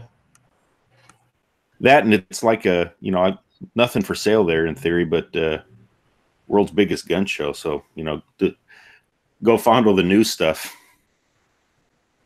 That's a good use of the week. Yeah. Will you be able to go to the range day and some of the shooting events, or is that just reserved for VIPs? I didn't even really look into that. There's some VIP media ties there, and I'm arriving later that day anyway. That's Monday. The real show starts on Tuesday. But Bond's Precision will be in town, he and his wife. West Desert Shooter will be there. I'm hearing rumors of a couple other folks that may be there. So I know that there's some folks we're hoping to meet up with for at least dinner one night, probably run into each other a bunch throughout the week. So. Yeah, that'd be cool. I plan on hanging out. How much of that gets recorded and passed on, I have no idea yet. Yeah. Okay, guys, the dog's peed on the floor. I got to go. See you. Have a good night. Thanks. And that's all I got to say about that. What high speed, man? So when you're out there, Bacon, if you don't mind, if you get the chance, check on the Rossi booth. Somebody was telling me that they may, I've been kind of halfway looking for a 357 lever gun. You and me both, brother. I've got a 44, and I was planning to get a 357, because they're everywhere and cheap, and all of a sudden they're not. And I'm glad I got the 44, but where's my 357? Well, somebody told me to wait around before I did anything because Rossi may have an announcement. I think it was a hint. So, hey, I got one for you. Just if you want to actually ruffle some feathers, swing by the Henry booth and tell them to start making rifles you can shoot lead bullets in. That would be nice. With a loading gate. Yeah, with a loading gate. Yeah. You know what? Have a tube. Just have enough room to load a damn. And to load a size bullet. It's so frustrating that you can't. How do you really feel about that? Yeah. Look, it's like, you know what? Honestly, you know how it feels. To me, it feels like buying the car that you've always wanted your entire life. Like a Ferrari or whatever it is. And then you get in there like, oh, but you know what? You can't drive it on any of the roads in your state. And you're like, what? Or you got to buy special gas. Yeah, I mean, it's the way it feels, man. Because I wanted that 45 Colt Henry forever, and I buy it, and then it's like, oh, but I'm limited to one size and shape of bullet, and I have to deep seat that. I'm like, this is. Well, if you're shooting 45 Colt, just get some Hornady breast. Yeah. Yeah, Hornady breast, because it's a little extra short. Man, come on now. You just push my buttons out. Now you're doing it intentionally. Trying to get me all riled up. I'm going to go Jack Russell, just start spinning around, pee on the floor. Stay away from the cabbage. Oh, yeah. I mean, I think some of their steel guns have loading gates, don't they? I think some of the steel ones that they're putting out now. I don't think they are. Yeah, I haven't checked recently, but as far as I know, they're starting some magazine-fed rifles, but I don't believe there's any loading gates. Hey, Tim, man, how are you? How's it going, everybody? You just waking up? No. Hey, we're a few days late, but here in front of everyone, I want to say happy birthday, man. Oh, thanks, buddy. Appreciate it. Just another day anymore. Are your cameras aiming up the ceiling? I thought my camera was off. My bad.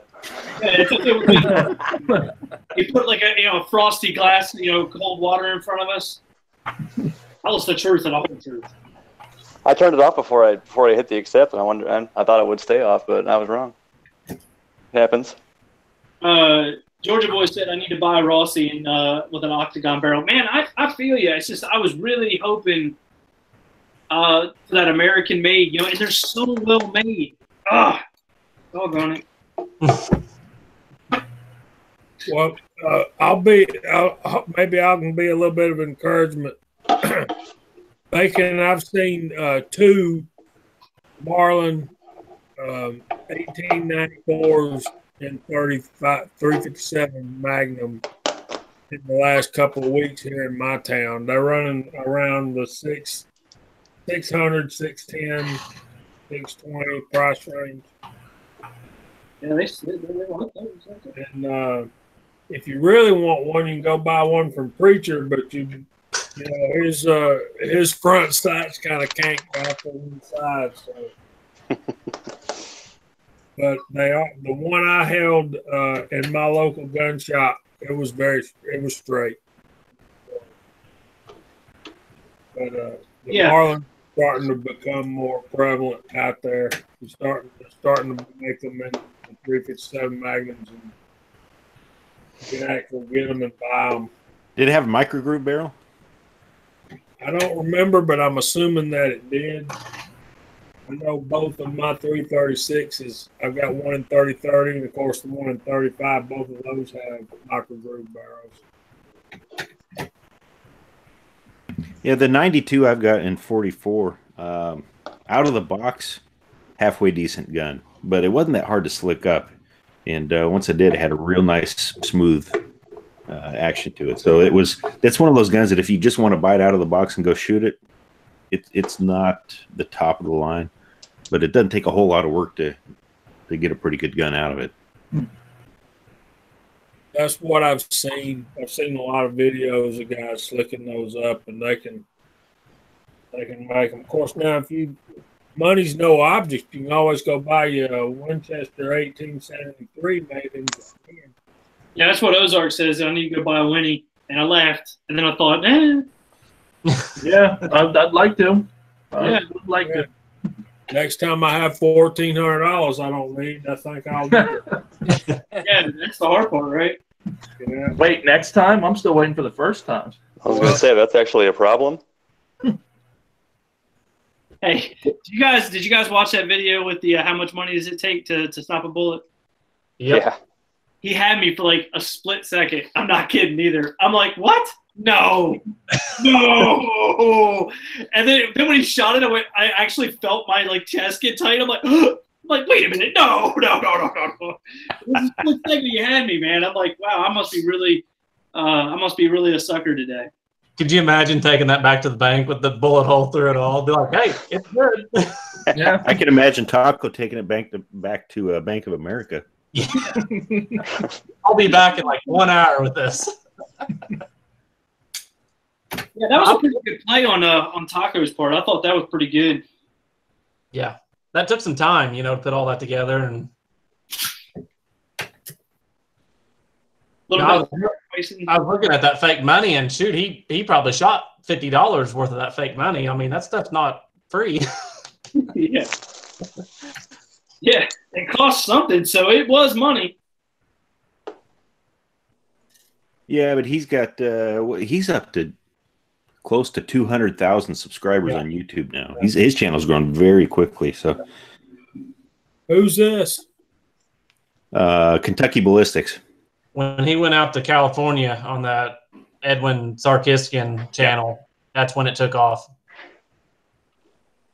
He's actually just south of me, maybe 2 hours. He's actually fairly close to me. To get the Bank of America challenge. Yeah, that's pretty good. We were talking about loading 9mm and was it worth it earlier. And I saw Johnny's reloading bench right in the side chat. And I remember when I was starting to learn to reload, that series that he did with loading 9mm on the cheat. I still go back and watch some of those videos from time to time. I really enjoyed his light load 38 special the other night. I mean, just basic, simple, anybody can do it, and great results. Right. He's got some very good stuff out for beginners. And I'm not that far removed from being a beginner. Or do we ever really get past being a beginner? If you always beginning something. You start to get dangerous. Well, that's one of the things, great things too about the JRB channel is you want beginning, not just beginning, but you want to talk about pistol, it's there. You want to talk about casting, it's been a while, but it's there. Very few people that I'm aware of that have PIDs aren't based on his videos. You want name your flavor of rifle, it's there.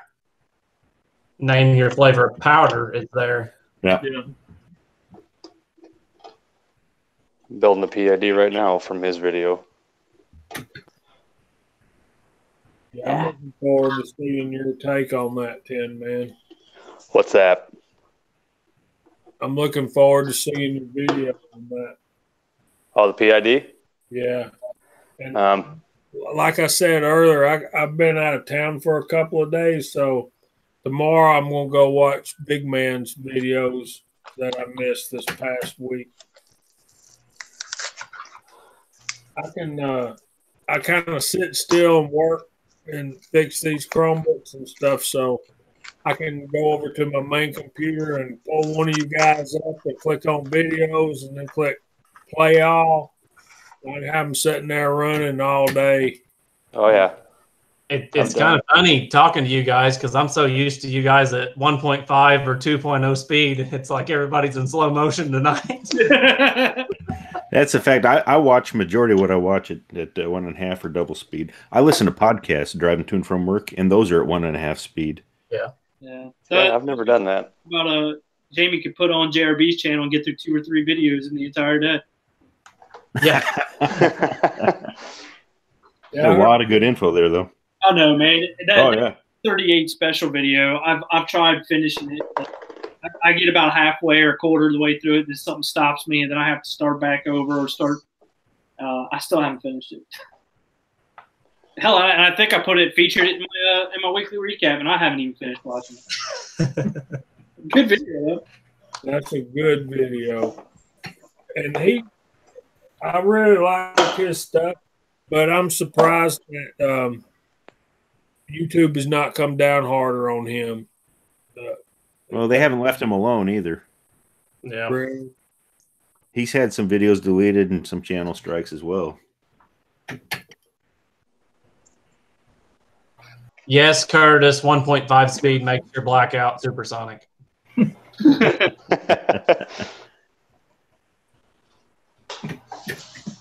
All right, you guys want to hear a PID explode? Does it sound like a toilet flushing? We need the camera on for that. I can do both. I can't show you the PID because it's a surprise for somebody. MCK saying he listens to the Reloaders podcast. Any others you recommend? Yeah, Logan's. I was going to say West Desert Shooter just he started up. One. The Muzzle Break podcast. Yep. Here, I'll type that in there. Who do you have on there this time, Vaughn? Kurt Vaughn? Yeah, Yep. Kurt Vaughn. Yeah. Yeah, there's if you go look up the West Desert Shooter posts on the Reloaders Network as well, you'll see the links in there to where you can hear that podcast. Bullet Taco was on somebody's podcast recently. I think he said they used to be known as the Gun Guys podcast or something along those lines, but it's under a different name now. Maybe we ought to take our Georgia Shooting Connection and make it a podcast. Yeah, I don't think it'd be a big deal to do that. The way Logan was kind of explaining it. Yeah. I think basically I would just separate the audio and upload it. It'd be all over. Yeah, interesting. Tread says Uncle Jim's hat chats are great. I think I would get a little confused on some of those without the video to go with it. Really? Because some of the description of hats and ducks and unicorns and things, without the glitter bomb to go with it, would be would probably throw you. You're scratching your head on the podcast. Man, I don't even know an 8-hour podcast. Crazy. I thought that was hilarious. When I logged off last night around midnight, like I said, and I went to bed and I woke up in the morning. I clicked on that and it said 8 hours. I'm like, those dudes are just crazy. Yeah, I got in at about 2:30 a.m. and just kind of scrolling through YouTube, and I was like, "Whoa, they're still on!" So I kind of hopped on the chat for a minute, and then I stayed on the side chat, kind of just listening, and then it kicked them off at 3 a.m. there for me. Well, I mean, I know a lot of the guys are West Coast, but it's just 8 hours of talking. Yeah. Yeah, no, I was there to about 2, and that was it. If you're East Coast, you're crazy. That'd just break the internet if that was podcast. Yeah, Uncle Jim's a trooper. I think he, with going 4, 6, 8 hours, it's almost like their shifts. People come in shifts. I'm on the early shift, the mid shift, the late shift coming into this thing, and he hangs out there and hosts it and keeps the whole thing going at full speed for everybody. Yeah, absolutely. I think since he lives up in the mountains, he looks forward to this. I think that's why they go so long.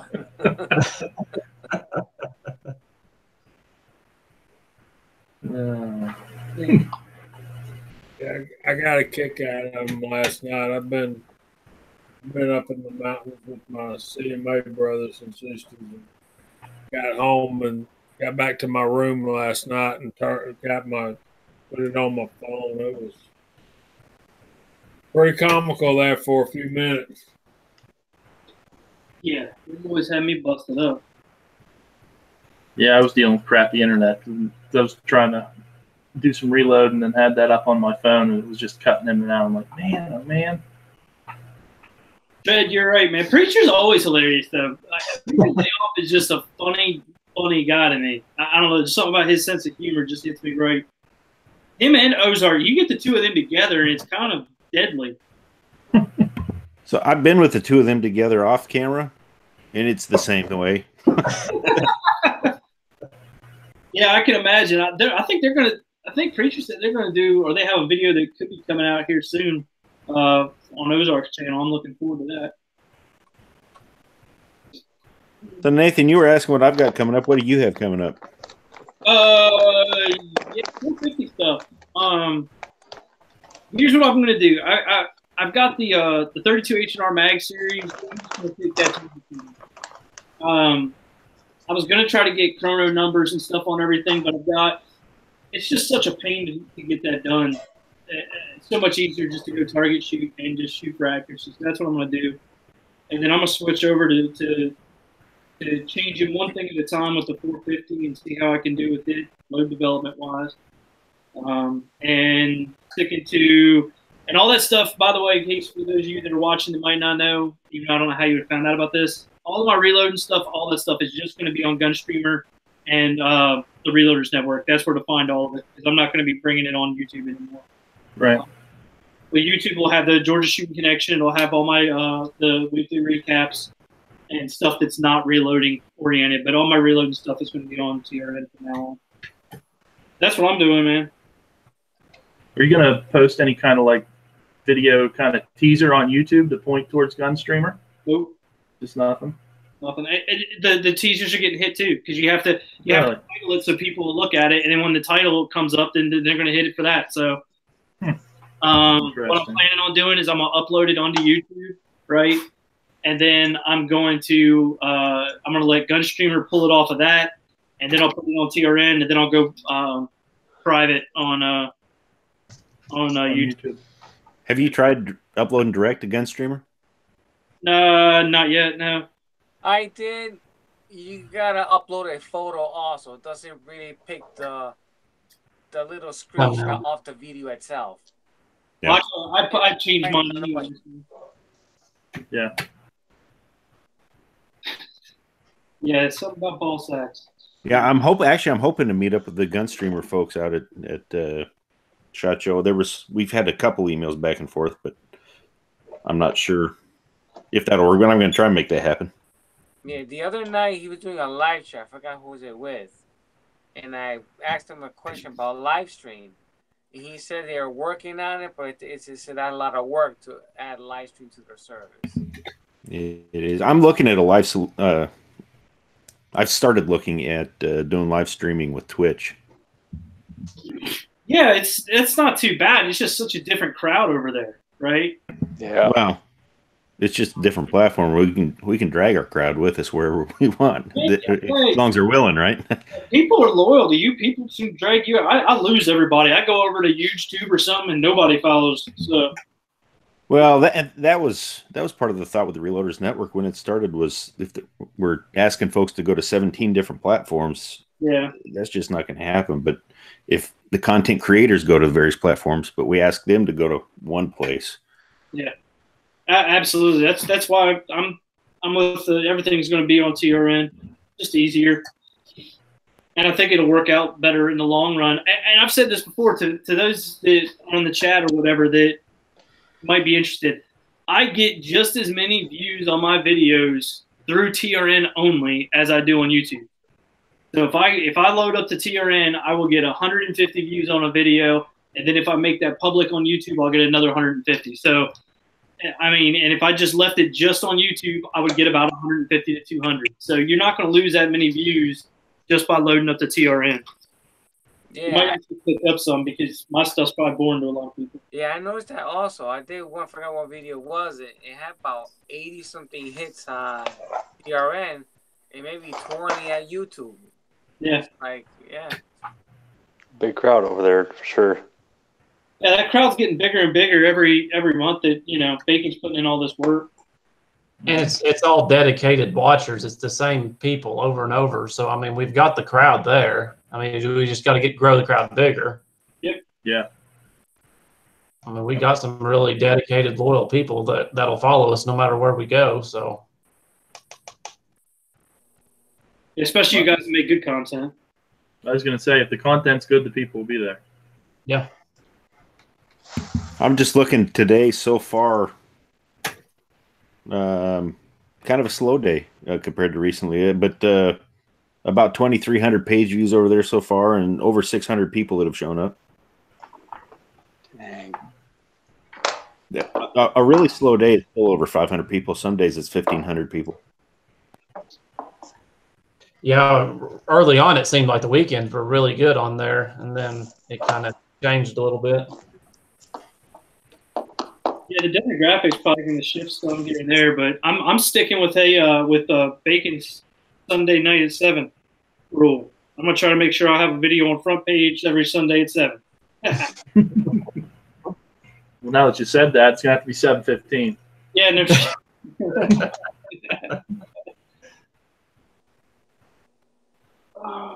That's when Gunsmoke used to come on when I was a kid. Yeah, you're right. The insights still tell me, Nathan, that our 18% of the views come on Sunday, and 7% are at 1,900. Eagle Eye said something about locked content on Gunstreamer. I don't know anything about that. No, me neither.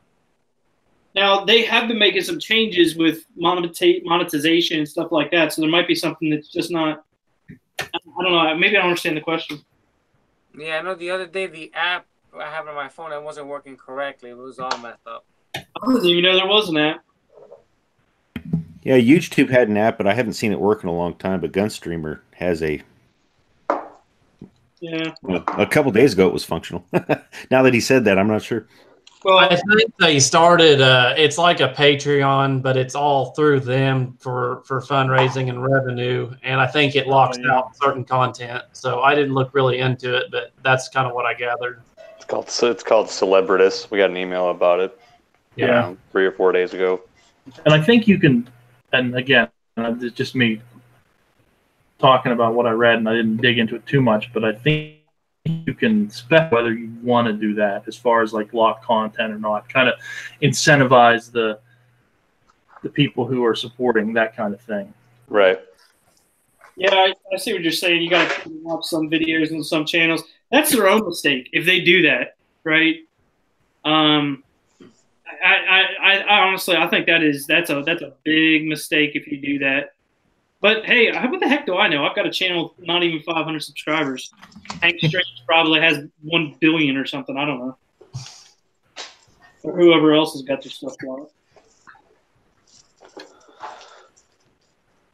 The only channel I think right now that I pay to watch anything on is I still do Patreon with Mr. Holster. That's about it. Yeah. I don't even pay to watch my own stuff. So. Yeah, I mean, creative. That was something that was interesting that Kenny said, and I actually kind of, to some degree, I fall into this, that making these videos is like a log, you know? Sorry. A year, 2 years, 5 years later, you can look back at these videos and be like, wow, you know? I've gone back and looked at some of my first videos just so I can appreciate my reloading room being done more.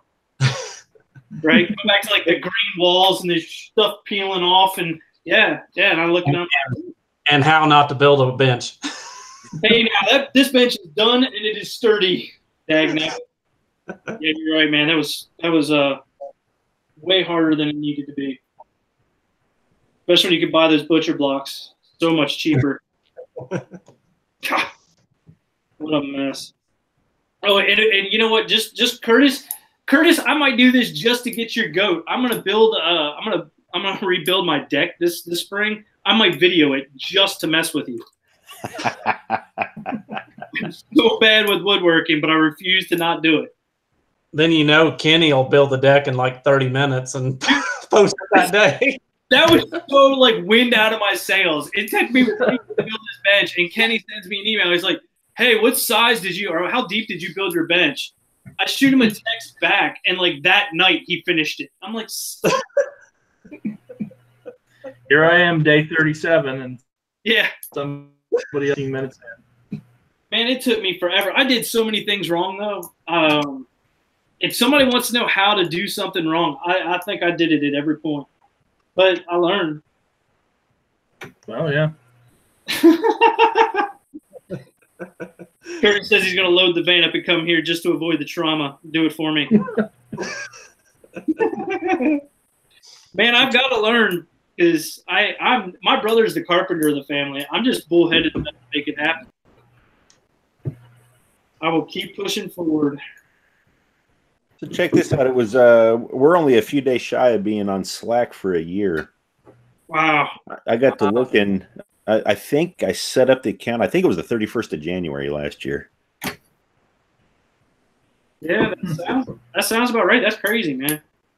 Yeah, it don't seem that long, but time flies. Yeah. It's been really great tool for us. I really think it has. Definitely a really great tool. Well, there's been some talk about that lately. I don't know, man. I kind of like Slack. I know it sounds terrible. I like it the way it is. I don't know. I'm weird like that though. As far as not having a ton of people on there, and I know that sounds ridiculous. It's just mainly it's us content creators, but I don't know. But like they said, you know, a troll is not going to go through all that trouble to join and get in on that, and that really means a lot. Yeah. So, Bacon, I made one of these for my Harbor Freight brass tumbler. Did you get some sort of oh, there it is. I was curious if you put anything inside, little agitators. I did those. I cut 1/2-inch PVC in half, and Treetop Flyer's got a video on this, but I hesitate to say. I used the heat gun, like the hot glue gun, like he did. Mine came off. Yeah. I peeled the hot glue off, used PVC solvent, and then the cleaner, the purple cleaner, then the cement. Man, it's welded together. It ain't coming off. And you can see this has been used a good bit. Like I got this thing for Christmas, and I built 2 of these tanks. And I highly recommend them, man. They'll hold a lot more than those two little black tubs. But I've got 2 pounds of pins and 200 rounds of 9mm in there, and it's about halfway. It's up to about right there. So that ought to get some good agitation and ought to clean real well. I may look into getting one of those Harbor Freight tumblers. My dry tumbler quit this week, so I'm tumbleless at the moment. The only dry tumbler I own I bought after I started wet tumbling, and I bought it in order to apply powder coat. Mm-hmm. But that's because I was using Harbor Freight Red. Since then, I started using a little better powder, and it, the little plastic tubs work just fine too. Yeah. I was able to get a hold of a couple Cool Whip containers, and those are like perfect. The Cool Whip one seems to work the best for me. I've got some of the cottage cheese or cream cheese style, but those Cool Whips are a little bit wider. I don't know. It just seems like they apply a little better. Yeah, I've gotten really lucky with that. Now I have a vibratory tumbler. I think my dad's got it. I don't know. It worked well for certain things. I found peanut butter jars. The plastic peanut butter jars work really well too. PVC gave me the best result. Yeah, you actually did full testing on that. Very thick. Yeah, I measured the thickness of the powder between the PVC and the peanut butter, and it was a little bit thicker on the PVC. But and that could have been like I didn't shake the powder off as much on the. I mean, I don't know. It's just. Now you were using the scientific method. You were getting all like chemical and molecular. Hey, you figure out how it works, man. That's how you make it work better. Yeah, exactly.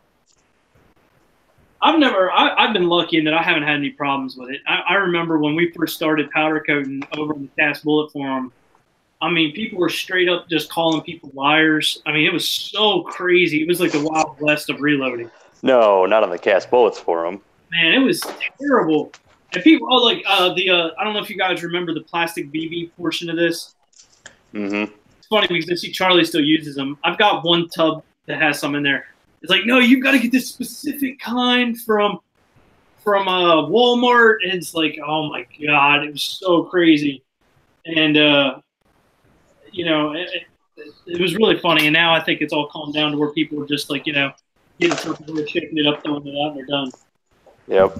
But, well, and then there was the folks, I'm sure some still are. I know there's folks still using black BBs, and if it works for them, great. yeah. I've never needed them, but there was put the various chemicals together with acetone and stuff, and have a liquid solution you put on, and then let it dry. Oh yeah, yeah. I think John Wall's talking about the plastic black BBs. There's a specific brand too, and the smokes powder. Yeah, it was all. I mean, it's all good stuff. It all worked, but it was just funny because it just reminded me when Tin Man was going through his scientific experiment. It just reminded me when we first started out. Yeah, I do go through containers a lot. So, rated for number 5. If I do like 9mm or anything light, is fine. But when I do like the heavy 300 grain bullets, the container cracks. The amount of weight that's packed around. And Then you get powder coat everywhere. Yeah. And then I got powder all over my hands. Coat your hands real well. Yeah. Yeah. Yeah, Wes Covina put it right, man. It's like Elvis brought it down to the common man. He's like, no, I'm not standing this up on its base. I'm just throwing it in this here tray of chipping wire, Oh, yeah. Then tossing it in a box and beating it around to knock all of them apart. I'm like, okay, this is my speed. doing 5 pounds at one time. Yeah. Good yeah, stuff. but he had the rooster doing the powder coat dance in the background. Conjuring up some static. What was that, Jamie? It was the voodoo that made it stick. Dancing around chickens. Never mind, I ain't going to say that. I was thinking that too. I hear you. Yeah, then the whole whether to stand them up. You're still standing yours up, aren't you, Bacon? Well, yeah, but normally I'm doing like a 44 or 45 caliber bullet, so they got a big fat base to sit on. He stood up his round balls the other day. I was surprised nobody commented on that. I was taking it all the time. That's a good one, Josh. You got it, man. Yeah, the rifles, I put them, when I lay them on their side, they have that little tiny marking on it. But once I size them to the sizer, that marking disappears. Yeah. when I was coding with the Harbor Freight on the 9mm, they was leaving the line on the side, and then I use this eBay blue, and there's no mark at all laying on the side. So Yeah. I've got some of those dishwashing or maybe they're silverware things that I got from Bed Bath & Beyond that I use. It's much, much tighter of a weave than the chicken wire stuff, but I don't have any problem with it. I just dump it. I can dump the whole thing. I use a little Playmate full of water for my water quench, and I can just put the whole basket in there, and they break right apart. Nice. I've got one of those too, Nathan, but I don't use it to bake the bullets in. I use it to shake off the powder and then onto a cardboard box and then put it back in the container. Then I put them in, I use Bacon's trick of putting them in a bullet box with gloves and some powder on the gloves, stand them all up, put them in their nose first, and then just dump them. It goes much faster than trying to stand them up on end. Yeah, I use that drip pan at the bottom of the toaster oven, put my parchment paper on it, and that's what I use. Yeah, that parchment paper was great. I got to give you props on that beard, by the way, Jamie. It's just getting more and more perfect every week. Thanks, man. I'm just too sorry to shave. What can trim it back? I'm sorry. You need one of those shirts that mark your progress, you know? Yes. Yeah, that's why I can't be on camera tonight. No facial hair. Well, yeah, it's been a little while since you came back, so yeah. Yeah, he had it on for what, the Christmas hat chat or whatever. Yeah, I had a pretty good beard going there. Yeah, I got about 2 more months, and it'll be time to get back to a little bit of clean shaving. I haven't shaved mine now in a year, in a couple months. I think something like that. I'm so used to it now. If I shaved it off, I think I'd double check to find out. I wouldn't recognize myself. When I let it grow, you can see my beard. The mustache is there, but you can't see it. I kind of have this Abe Lincoln thing going on. It's an invisible mustache. I had a buddy of mine that had, when he was younger, in his late teens, he had a red mustache, blonde hair, and brown facial hair, like naturally. Now his hair's kind of turned brown. But yeah, he had 3 different colors hair. So it was kind of a. I'm assuming yours comes in pretty light colored there. Yeah, especially the mustache. Well, these days, I keep getting white showing up in various places. Tell me about it. Yeah, for real. Powder coating doesn't seem to help. I've had a beard since I was in my late 20s. I'm 56 now, so I would guess between 25 and 30 years I've been wearing a beard. But this is the first time I've ever let it get this long. Yeah, I think that would take some getting used to because when mine starts to get long, it starts to get, yeah, it's like I can't. I don't like my beard. I let my hair get longer than I will my beard. Yeah, well, I hadn't had a haircut in a while either, so my barber pretty soon. But yeah, I started. I tell you, it's so funny, and this sounds really ridiculous, but I always grew. I've been growing a beard every November since I got out of the military. Basically, November through sometimes through Christmas, but definitely in November. And then I noticed on my videos, I'm like, my face is getting fat. Then I grew a beard and went, I don't even notice that anymore, and I don't have to stop eating junk. Oh, problem solved. Problem solved. And there you go. My wife and I were having a discussion earlier today. I said, look, this looks like I need to start trimming it back like I used to keep it. And she said, you don't have to do anything you want to. And I've always told my kids, I said, the reason I grow a beard is because it covers up a lot of ugly. So when your wife don't want you to shave, you got to take that for what it's worth. Yeah, Capcom. Yeah. Josh, you strike me as the type of guy that hasn't shaved that mustache off since you were probably in your late teens. I shaved it off when I was about 20 years old for a certain job interview, and it's been ever since. So 14 years. And I swear it grows an inch a week. Yeah, when you start getting food in it, it grows faster. When you can't eat a sandwich, it's time to trim. Yeah. Soup. Yeah, I've had I grew a goatee as soon as I got out of the military and could, start growing facial hair. And then I clean shaved once. And my wife, going back to what you said, Jamie, once. And she said, don't ever do that again. I said, okay. Fair enough. And there you go. Yep. Although she didn't, it was only like up to about 2 years ago whenever I just started growing the full beard. Like, you say come November, October, wintertime, colder months. And just, I don't know, it just gets too hot in the summertime. I like to go back to the goatee in the summertime. Well, I'll keep mine trimmed real short in the summertime. I'll trim it on like a number 2. Yes, I am a Mac DI fan. Oh, there you go. Yes. We've gone from reloading to grooming techniques. Well, there is. Hey, they do make razors. Remington makes razors, so it fits. Ozark in the side chat. I don't know. Remington's found a way to mess up just about everything the last few years. Yeah, true enough. Yeah, they're not the same as they used to be. Even their ammo, like and I know it's a small sample size, but that 9mm stuff I bought of theirs. Well, I bought some 45 Remington not too long ago, a couple years back, and it was really, really bad ammo in my opinion. And then I bought that 9. It was the dirtiest stuff I've ever shot. Thomas Pickering says he's got to move on and go trim his beard. All right, Thomas. Yeah. Good night.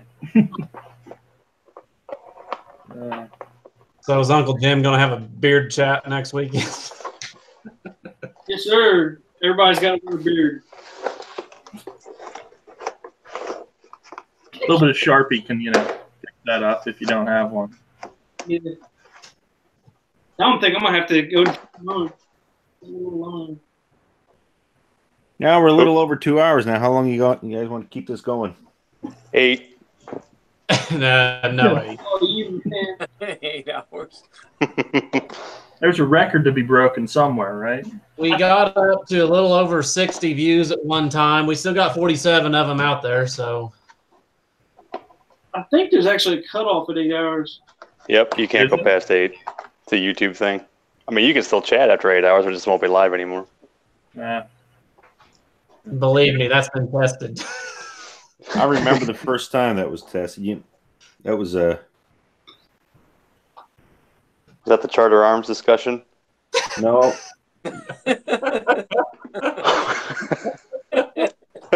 Sorry, Uncle Jim. It's been tested several times since. Right. You got a question out there from, I think it was James Pollard. He was asking, do you color it? Nope. Obviously, I do. It's really hard to get all this gray in there in just the right spots. Just for men, touch of gray. Yeah. Remember when Keith Hernandez used to do those commercials? They were just so corny. There's another one that's bothering me right now, but we won't talk about it on there.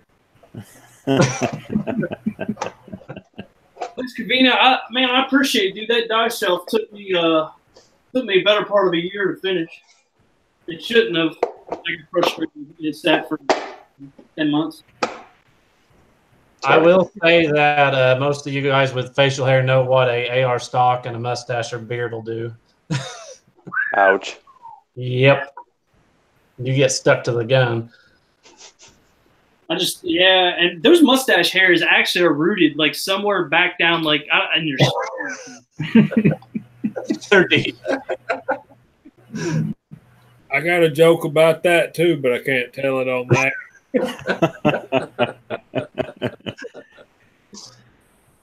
You can check the mountains with all these jokes he can't tell. Well, good night, everybody. Yeah. It's funny when you watch a guy with a mustache, when he picks up a can whether it's a beer or soda, it's a whole nother process of being careful because you've been there where that can has pulled one of those. So they're like, yeah, you take a drink, you're like, I'm not going to get that in there. Yeah, people don't notice that. Science behind it all. Yeah, there's a science. So, Mr. Ocean, what do you have coming up in your channel? I'm going back to reloading 44 Magnum, some few 300 grain, a few 240 grains. I'm holding off on a 308 and since I have a little problem with the headspace going on there from that brass I purchased. And I try to get that solved before I continue on.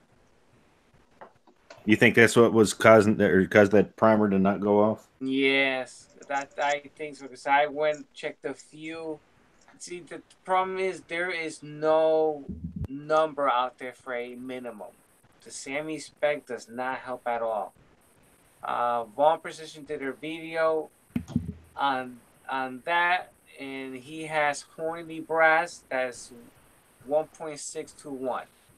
So I went by that number. So most of it is like 1.617. Just a few thousands off. A few of them went off. I guess some other ones are way shorter and never went off. And there are other ones with a lighter strike that did went off. So now I'm going to go through this whole batch and see what's going on. Yeah, that'll be good to solve, but it's frustrating at this end of it. Yeah, so now the reloading for that's on hold. So I'm waiting to get a Lyman case gauge. Yeah. And I'm going to go with that and see what happens. Anything lower than normal, I'm going to get rid of. Just to avoid any accidents happening, you know? Yeah. So, lesson learned on use brass. Did you say it's Hornady brass that's doing that? No, this is a federal. Oh, okay. Brass. It's a mixture. So I have in there also some PPU brass that I checked in there 1.624. So which that's fine. Because the ones that I fired from factory, they're stretching out to 1.626. So okay, so that's okay. But the federal, for some reason, those are 1.617, and I guess that one and maybe two more, but the other did go off. I missed it, and they were shorter than 1.617. Mm. That's a. I've seen more of that lately than I think I've ever seen in my life with cases being too short. Well, what do y'all do with cases that are too short? Do y'all just throw them away, or do you like load burner rounds at them, like warm up rounds at them, or throw them in the Lyman case stretcher? According to Lyman, you're supposed to chuck them because of safety issues. That's what Lyman states on their book there, and also that. I would pitch them. Cool, yeah. It depends on what round it is. Like if it's like, let's say it's something strange like 8x56R Steyr or something like that, then what I'm going to do is I'm going to load up a dummy round and I'm going to fire form it and see if I can get it. See if I can blow the case neck out and get it out there towards the length with like an oatmeal load in it or something. But if it's something like 308 or whatever where I've got a million of them, I'm just going to toss it. They might work on a single, close action, a single action. They might fire than that, but not on a bolt. Well, and if the thrown away decent looking brass just makes your reloader conscience scream. Yeah, it's shame, you know. You could I guess you could size that 308 down to 243. I was just going to say you can neck it down to something else. Yeah. Then we have to purchase another fire. Give me something else to buy. I have a full box of 4570 that I've got to figure out something to do with because of Hornady. Making them too short. I've got some plans on my what to do with my 45 Colt Hornady brass. That's a future video or two. I'll be interested to see that. Yeah. 45 auto rim. That's still a thing? They still make auto rim? I've got a 4570. I've got a Mauser 4570. Oh, an AR-10. Jeez. Call you into Precision and see if Logan can get one made up for me. Be right back, fellas. Then you can get your Ruger BFR pistol to shoot it into. Yeah, there's a. I've never been a. I don't. But then again, I say that, but it's like I was thinking the other day. I was like, man, you get like a BFR or something like that, and 450 Bushmaster. Oh boy, that'd be fun.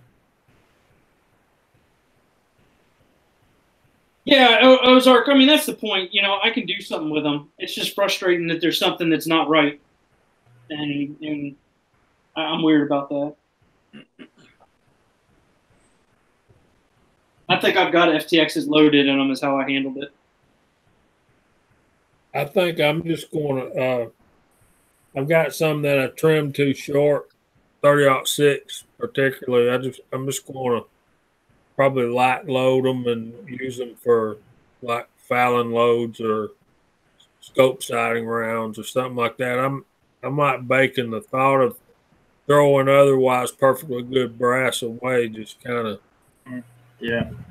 Yeah, it's my nature. I can't remember who it was now. I remember the guy's face, just not his channel name. But do you see that guy took all the brass and milled out an AR receiver with it? Yeah, that was beautiful. And he done one with aluminum pop cans and beer cans. Yeah, he did. Yeah. But his machining ability was amazing. And they even made the round that he shot, machined it too. Yeah, that's do it yourself to a whole other level. Yeah, beyond my capabilities, beyond my pay grade. Which reminds me of Kenny in his Taco Apocalypse video. I'm still gonna have to try that someday, but I'm not gonna film it. What, the rap? Yeah, just sit there and cock my hat. No, powder.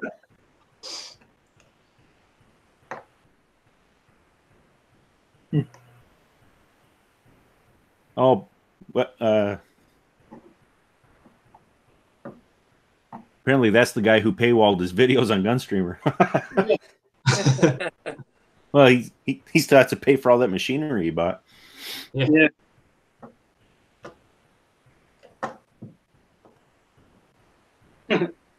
Well, I guess that's his deal.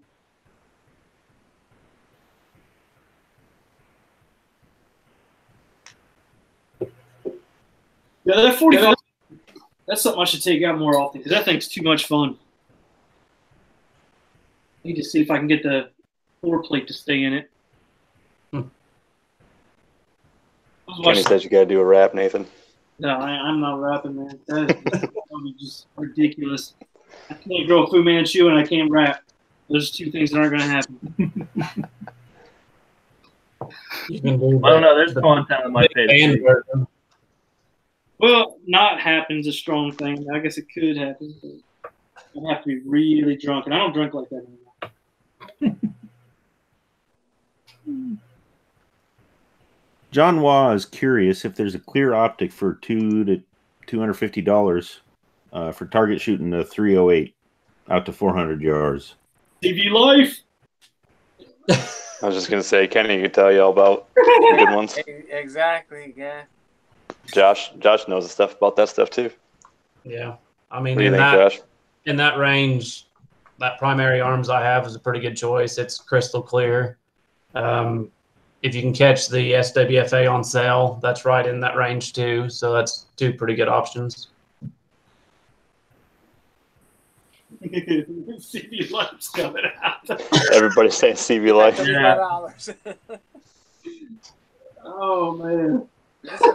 You go to Amazon and CV Life is a big seller. Oh, Yeah. $36 will get you 24 times Zoom.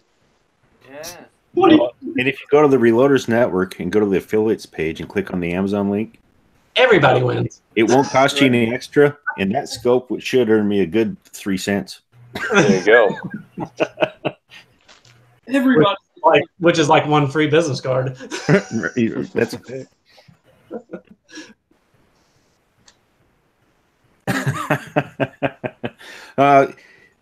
the folks in the chat. Any more? That was a good question, John. Any more questions or discussion topics before we wrap this thing up? I'll say those were some pretty good answers, Josh. I appreciate that. Yeah. Yeah. Mm-hmm. So if you could only buy one of those, Josh, are you willing to claim one at the top of that list? Not yet, because I still haven't. People keep asking me about the SWFA, and I haven't shot it enough to give an opinion yet. I haven't shot it past 100 yards yet, so I mean, I'm not expecting any troubles with it, but I haven't pushed it or tested it yet.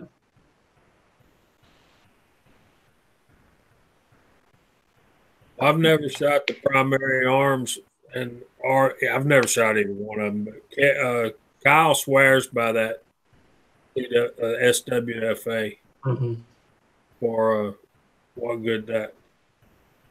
Military Arms Channel done a video. This is basically what got me into long range shooting. 1,000 yards for $1,000. He had a Savage Mall 10 308. Put the primary arm scope on it. You know, $600 gun, $200 scope. Shot 1,000 yards. Well, I had my Savage Model 12 243. Put that scope on it, and you know I was hitting 1,000 yards with it, and basically that scope's what got me into long range shooting. So that's kind of my history with it. And it's a crystal clear scope. It's amazing for the money of how clear it is.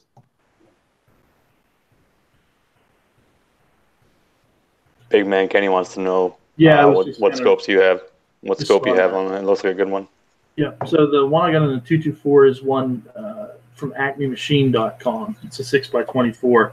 They have two versions of that. It's they have an MOA and a mil dot. I think it runs. Actually, I think they just moved the price up a little bit. I think it's about $350 for that scope, something like that.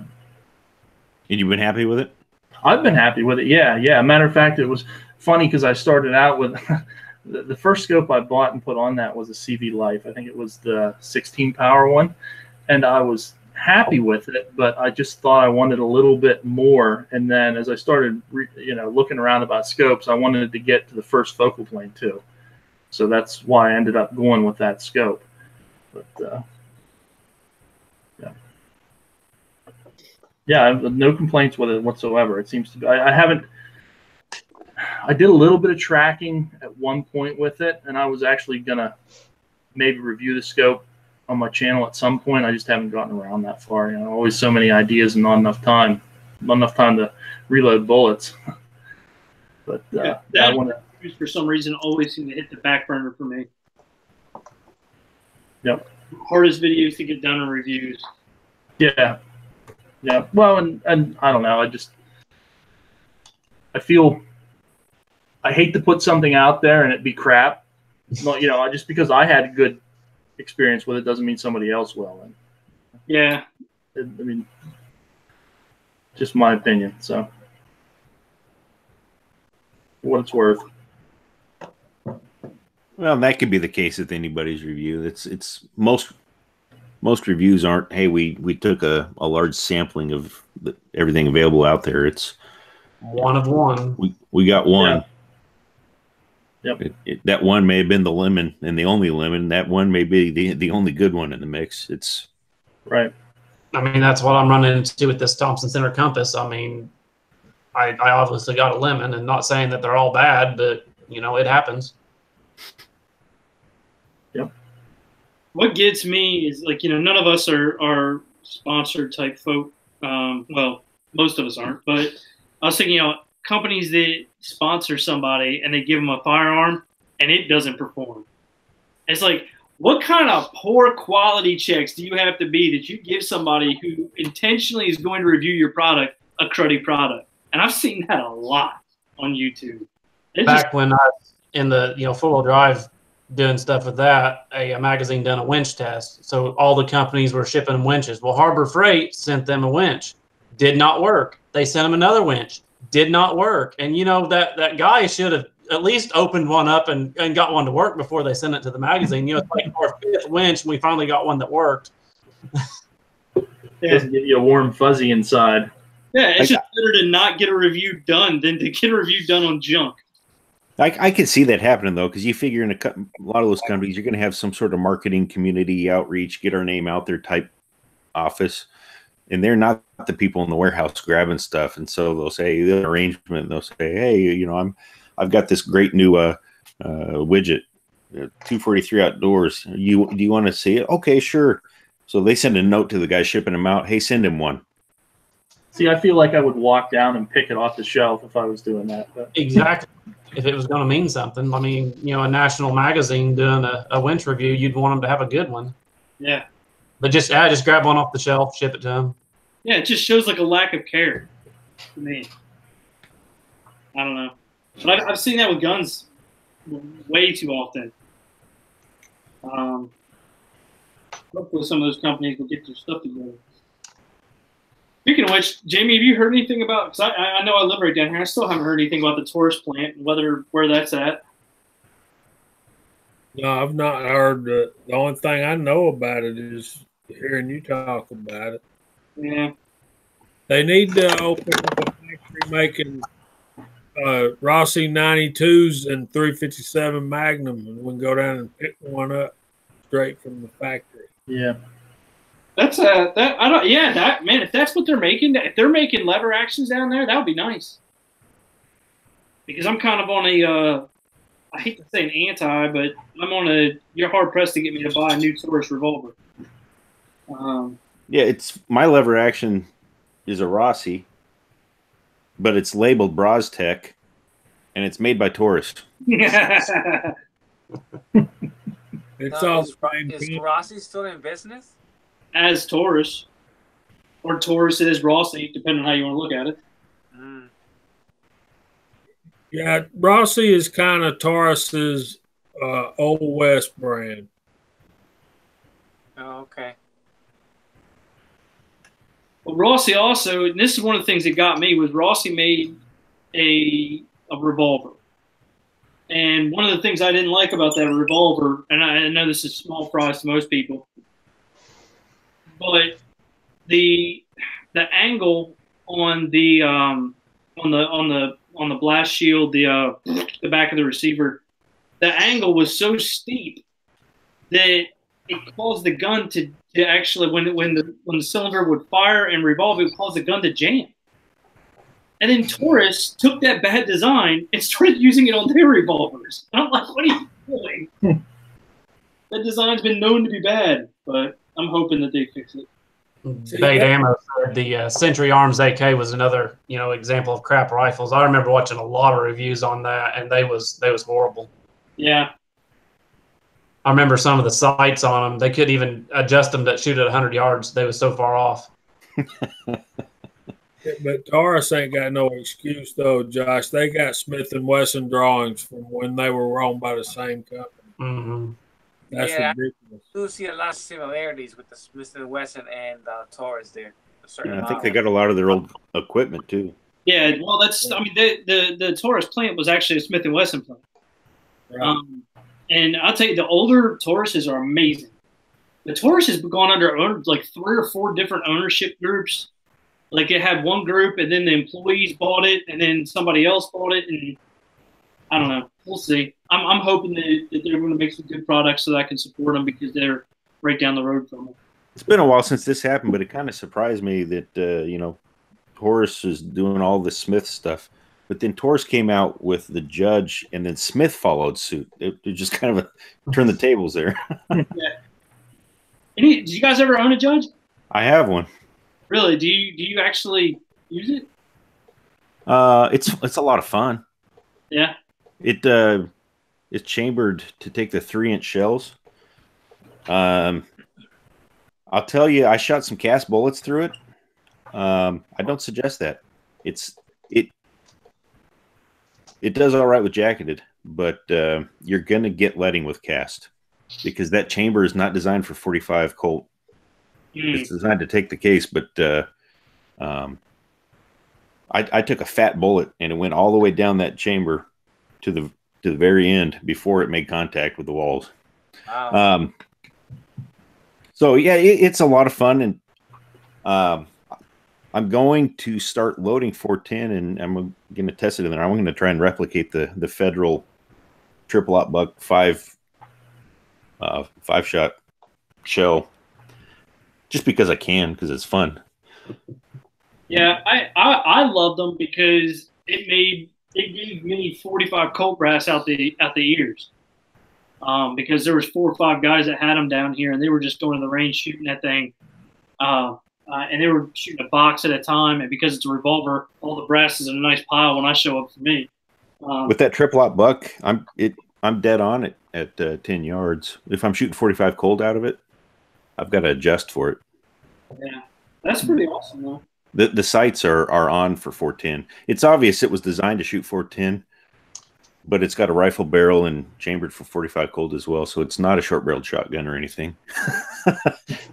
Well, I always thought a revolver set up to shoot, basically snake load is great for going around the farm or whatever with. If it'll hold a pattern tight enough to be able to shoot 5 feet and actually hit something. Yeah, that triple op buck, that's 5 shots at 10 yards. It's only got a couple inches spread. It's pretty good. Now, I've put birdshot in that, and that opens up to about the size of a Honda at about 3 yards. Was it Paul Harrell that did a video on that? Somebody did. Yeah, he did. He did a few videos on that.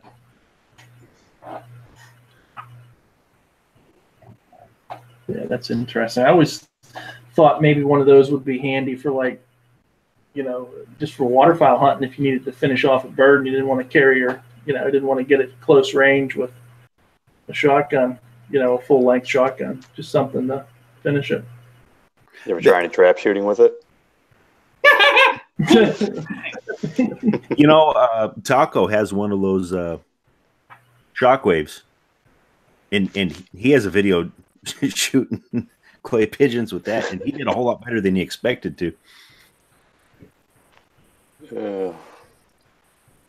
No, the Judge and other similar guns are not worthless, but there's very narrow uses where they're as good as something else. Yeah, so some of the guys are bringing up some of the older Tauruses, and I don't mean to say I'm trashing Taurus guys. I'm really not. My mom has one that I did a reloading series on. My dad's got a couple. I've had 1 or 2 in the past. I love some of the older ones. It's just some of the newer ones. I'm not a big fan of the way they're designed, and there was some tooling errors that I was seeing in a lot of them. I mean, but then again, Smith & Wesson was having that problem not that long ago too. So. I've got a Taurus 66. It's a 7-shot 357 Magnum with a 4-inch barrel, and I love it. I've shot 2 whitetail with it. 7-shot, huh? So it's a. I mean, that's pretty much that's a K-frame though, isn't it? It's basically kind of think 686 plus. Yeah. But blued. Mine's blued. Okay. I forget what the model is, but we have a Taurus 327 Federal mag revolver that we just love to shoot. It's a little short snub nose. 327. Oh yeah, I love that's. For as far as pistol reloading, that's the only thing that I pistol reload at the moment, just because the rounds are so expensive, for any of that. But I'd love to have a little lever action in 327 mag. I think that would be just a lot of fun. Well, Henry makes a 327 now. Federal. Going back to that, right? It only takes one specific bullet, though, right? Yeah. Ozark said you can put the short 45-70s in it. You can load that up with some round balls.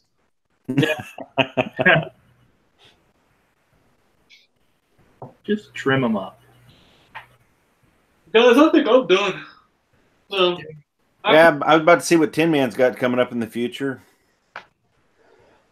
Trying to wait till the weather to clear up, get some snow off the ground so I can actually go to the range. And I got a bunch of loads to test out. And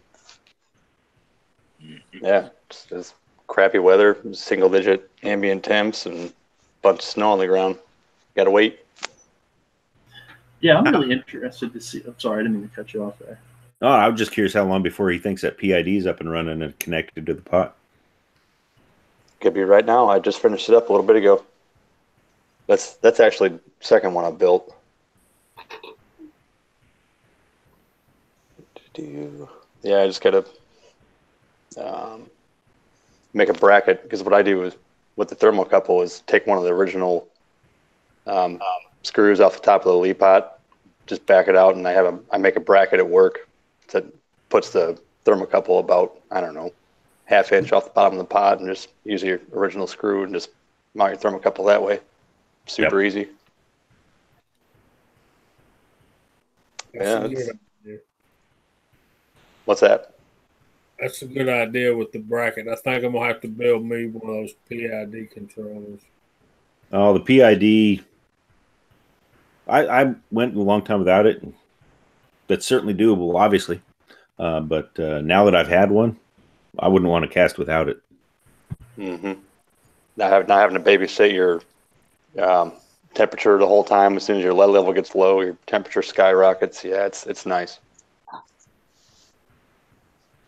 I mounted my my thermocouple so it's coming in from the back through the case, but it's sitting right under the pot, so it doesn't stick down in the lead at all. Yeah, that was a really good way you did yours too, especially when you had the Lyman thermometer and you knew how much to offset the temperature so you can get what you're looking for out of your alloy. It's a super good idea. I wasn't sure how well it would work, but I figured it was worth trying. All the components are fairly cheap, but it worked. So.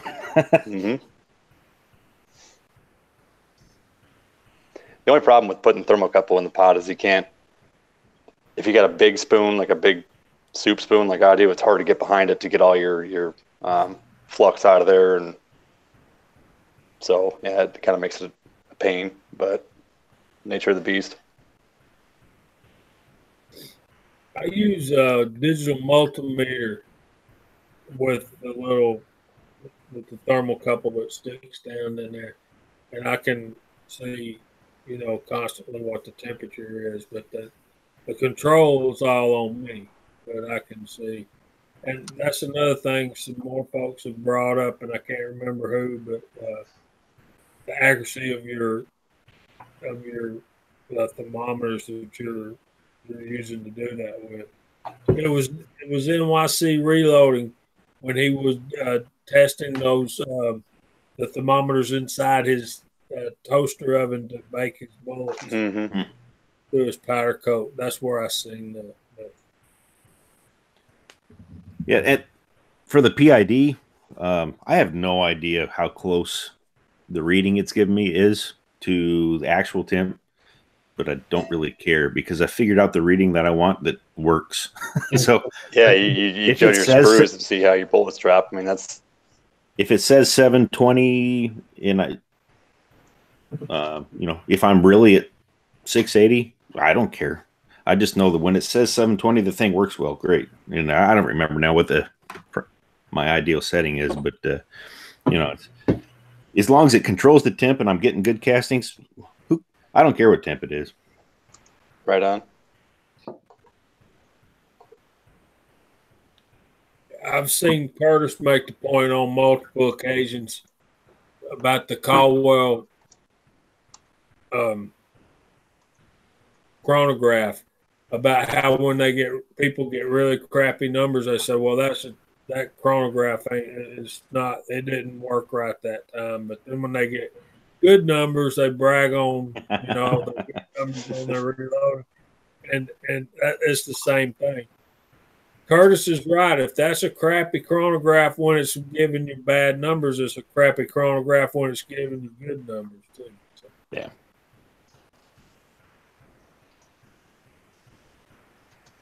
But it's a number, and numbers are relative. If it works, it works. You know, I agree with you, Bacon. Absolutely. Anything else folks are dying to share? Not from my side, brother. I do appreciate it. I appreciate Josh. He's the one hosting this thing. Hey, wasn't no big deal on my part. Yeah, thank you, Josh. Good job, Josh. It's been fun. Yeah, Josh. I got a lot of videos to catch up on. Yeah, I can point you to another channel that's got a whole lot more when you get those watched.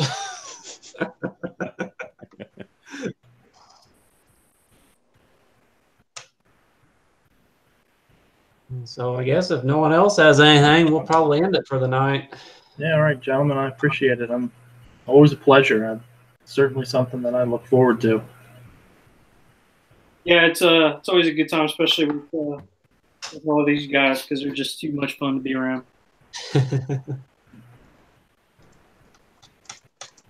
Meg's noticing one of his logos.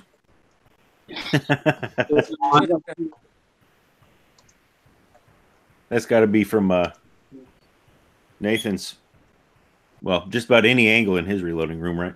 Yeah, just about every angle has a MiG. I got one here, there's one over here. I think Meg's using those as packing peanuts now. Yeah. Well, I've got a plan for all the little ones, so I'm looking forward to that. But it's going to do some more woodworking just to bug Curtis. You gonna put them on your bench top and epoxy over them? Not my bench top, but I've got a shelf that I'm going to make. Well, I've already made the shelf. It was some leftovers. I just got to frame it out and then epoxy it. Nice. Yep. There'll be a MIG shelf. He says to use it for your headboard. There's all kinds of connotations in there that I don't even want to talk about.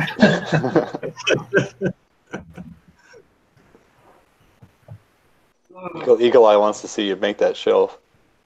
Telling you. Yeah, just to screw with Curtis. I've already made it though. It's already sanded. Everything's done. I just need to frame it out and then pour it. So it shouldn't take much time. Just messing on doing it. Yeah, someday eventually. I thought I had a line on a Dylan the other day, yesterday, but it didn't work out. All right, guys. Well, I'm out for tonight, so I appreciate it. And thanks, Josh. Thanks, everybody. And I'll be doing a weekly recap tomorrow morning, hopefully. So I'll see you guys then. And next Friday night. Yeah, and for you guys that don't know, we'll have the Georgia Shooting Connection will be on next Friday at 8 o'clock on my channel. We haven't talked about, guests or anything yet, but we'll figure it out. And most likely somebody, Chico or somebody, will post a video about it. So. If there's a food product related to them. Yeah, absolutely. Kind of that you can find in there, but you've had taco and bacon. I'd love to see a Chico video in the middle of the week had a fortune cookie on it. Yeah, wouldn't that be some? Yeah. Or an Elvis record or something. Yeah, right. I don't think he's doing the YouTube thing anymore. I don't know. All right. Well, you guys have a good one, and I will see you later. Yep. See you later. See you, Nathan. See you, Nathan. So are we done? We done, brother. Get us out of here. All right, guys. Well, thanks for showing up tonight. Thanks for everybody in the side chat. Chico says to keep Big Al and Bigger behind the trigger in your prayers. They could definitely use it. And with that, we're out of here. So good night. All right.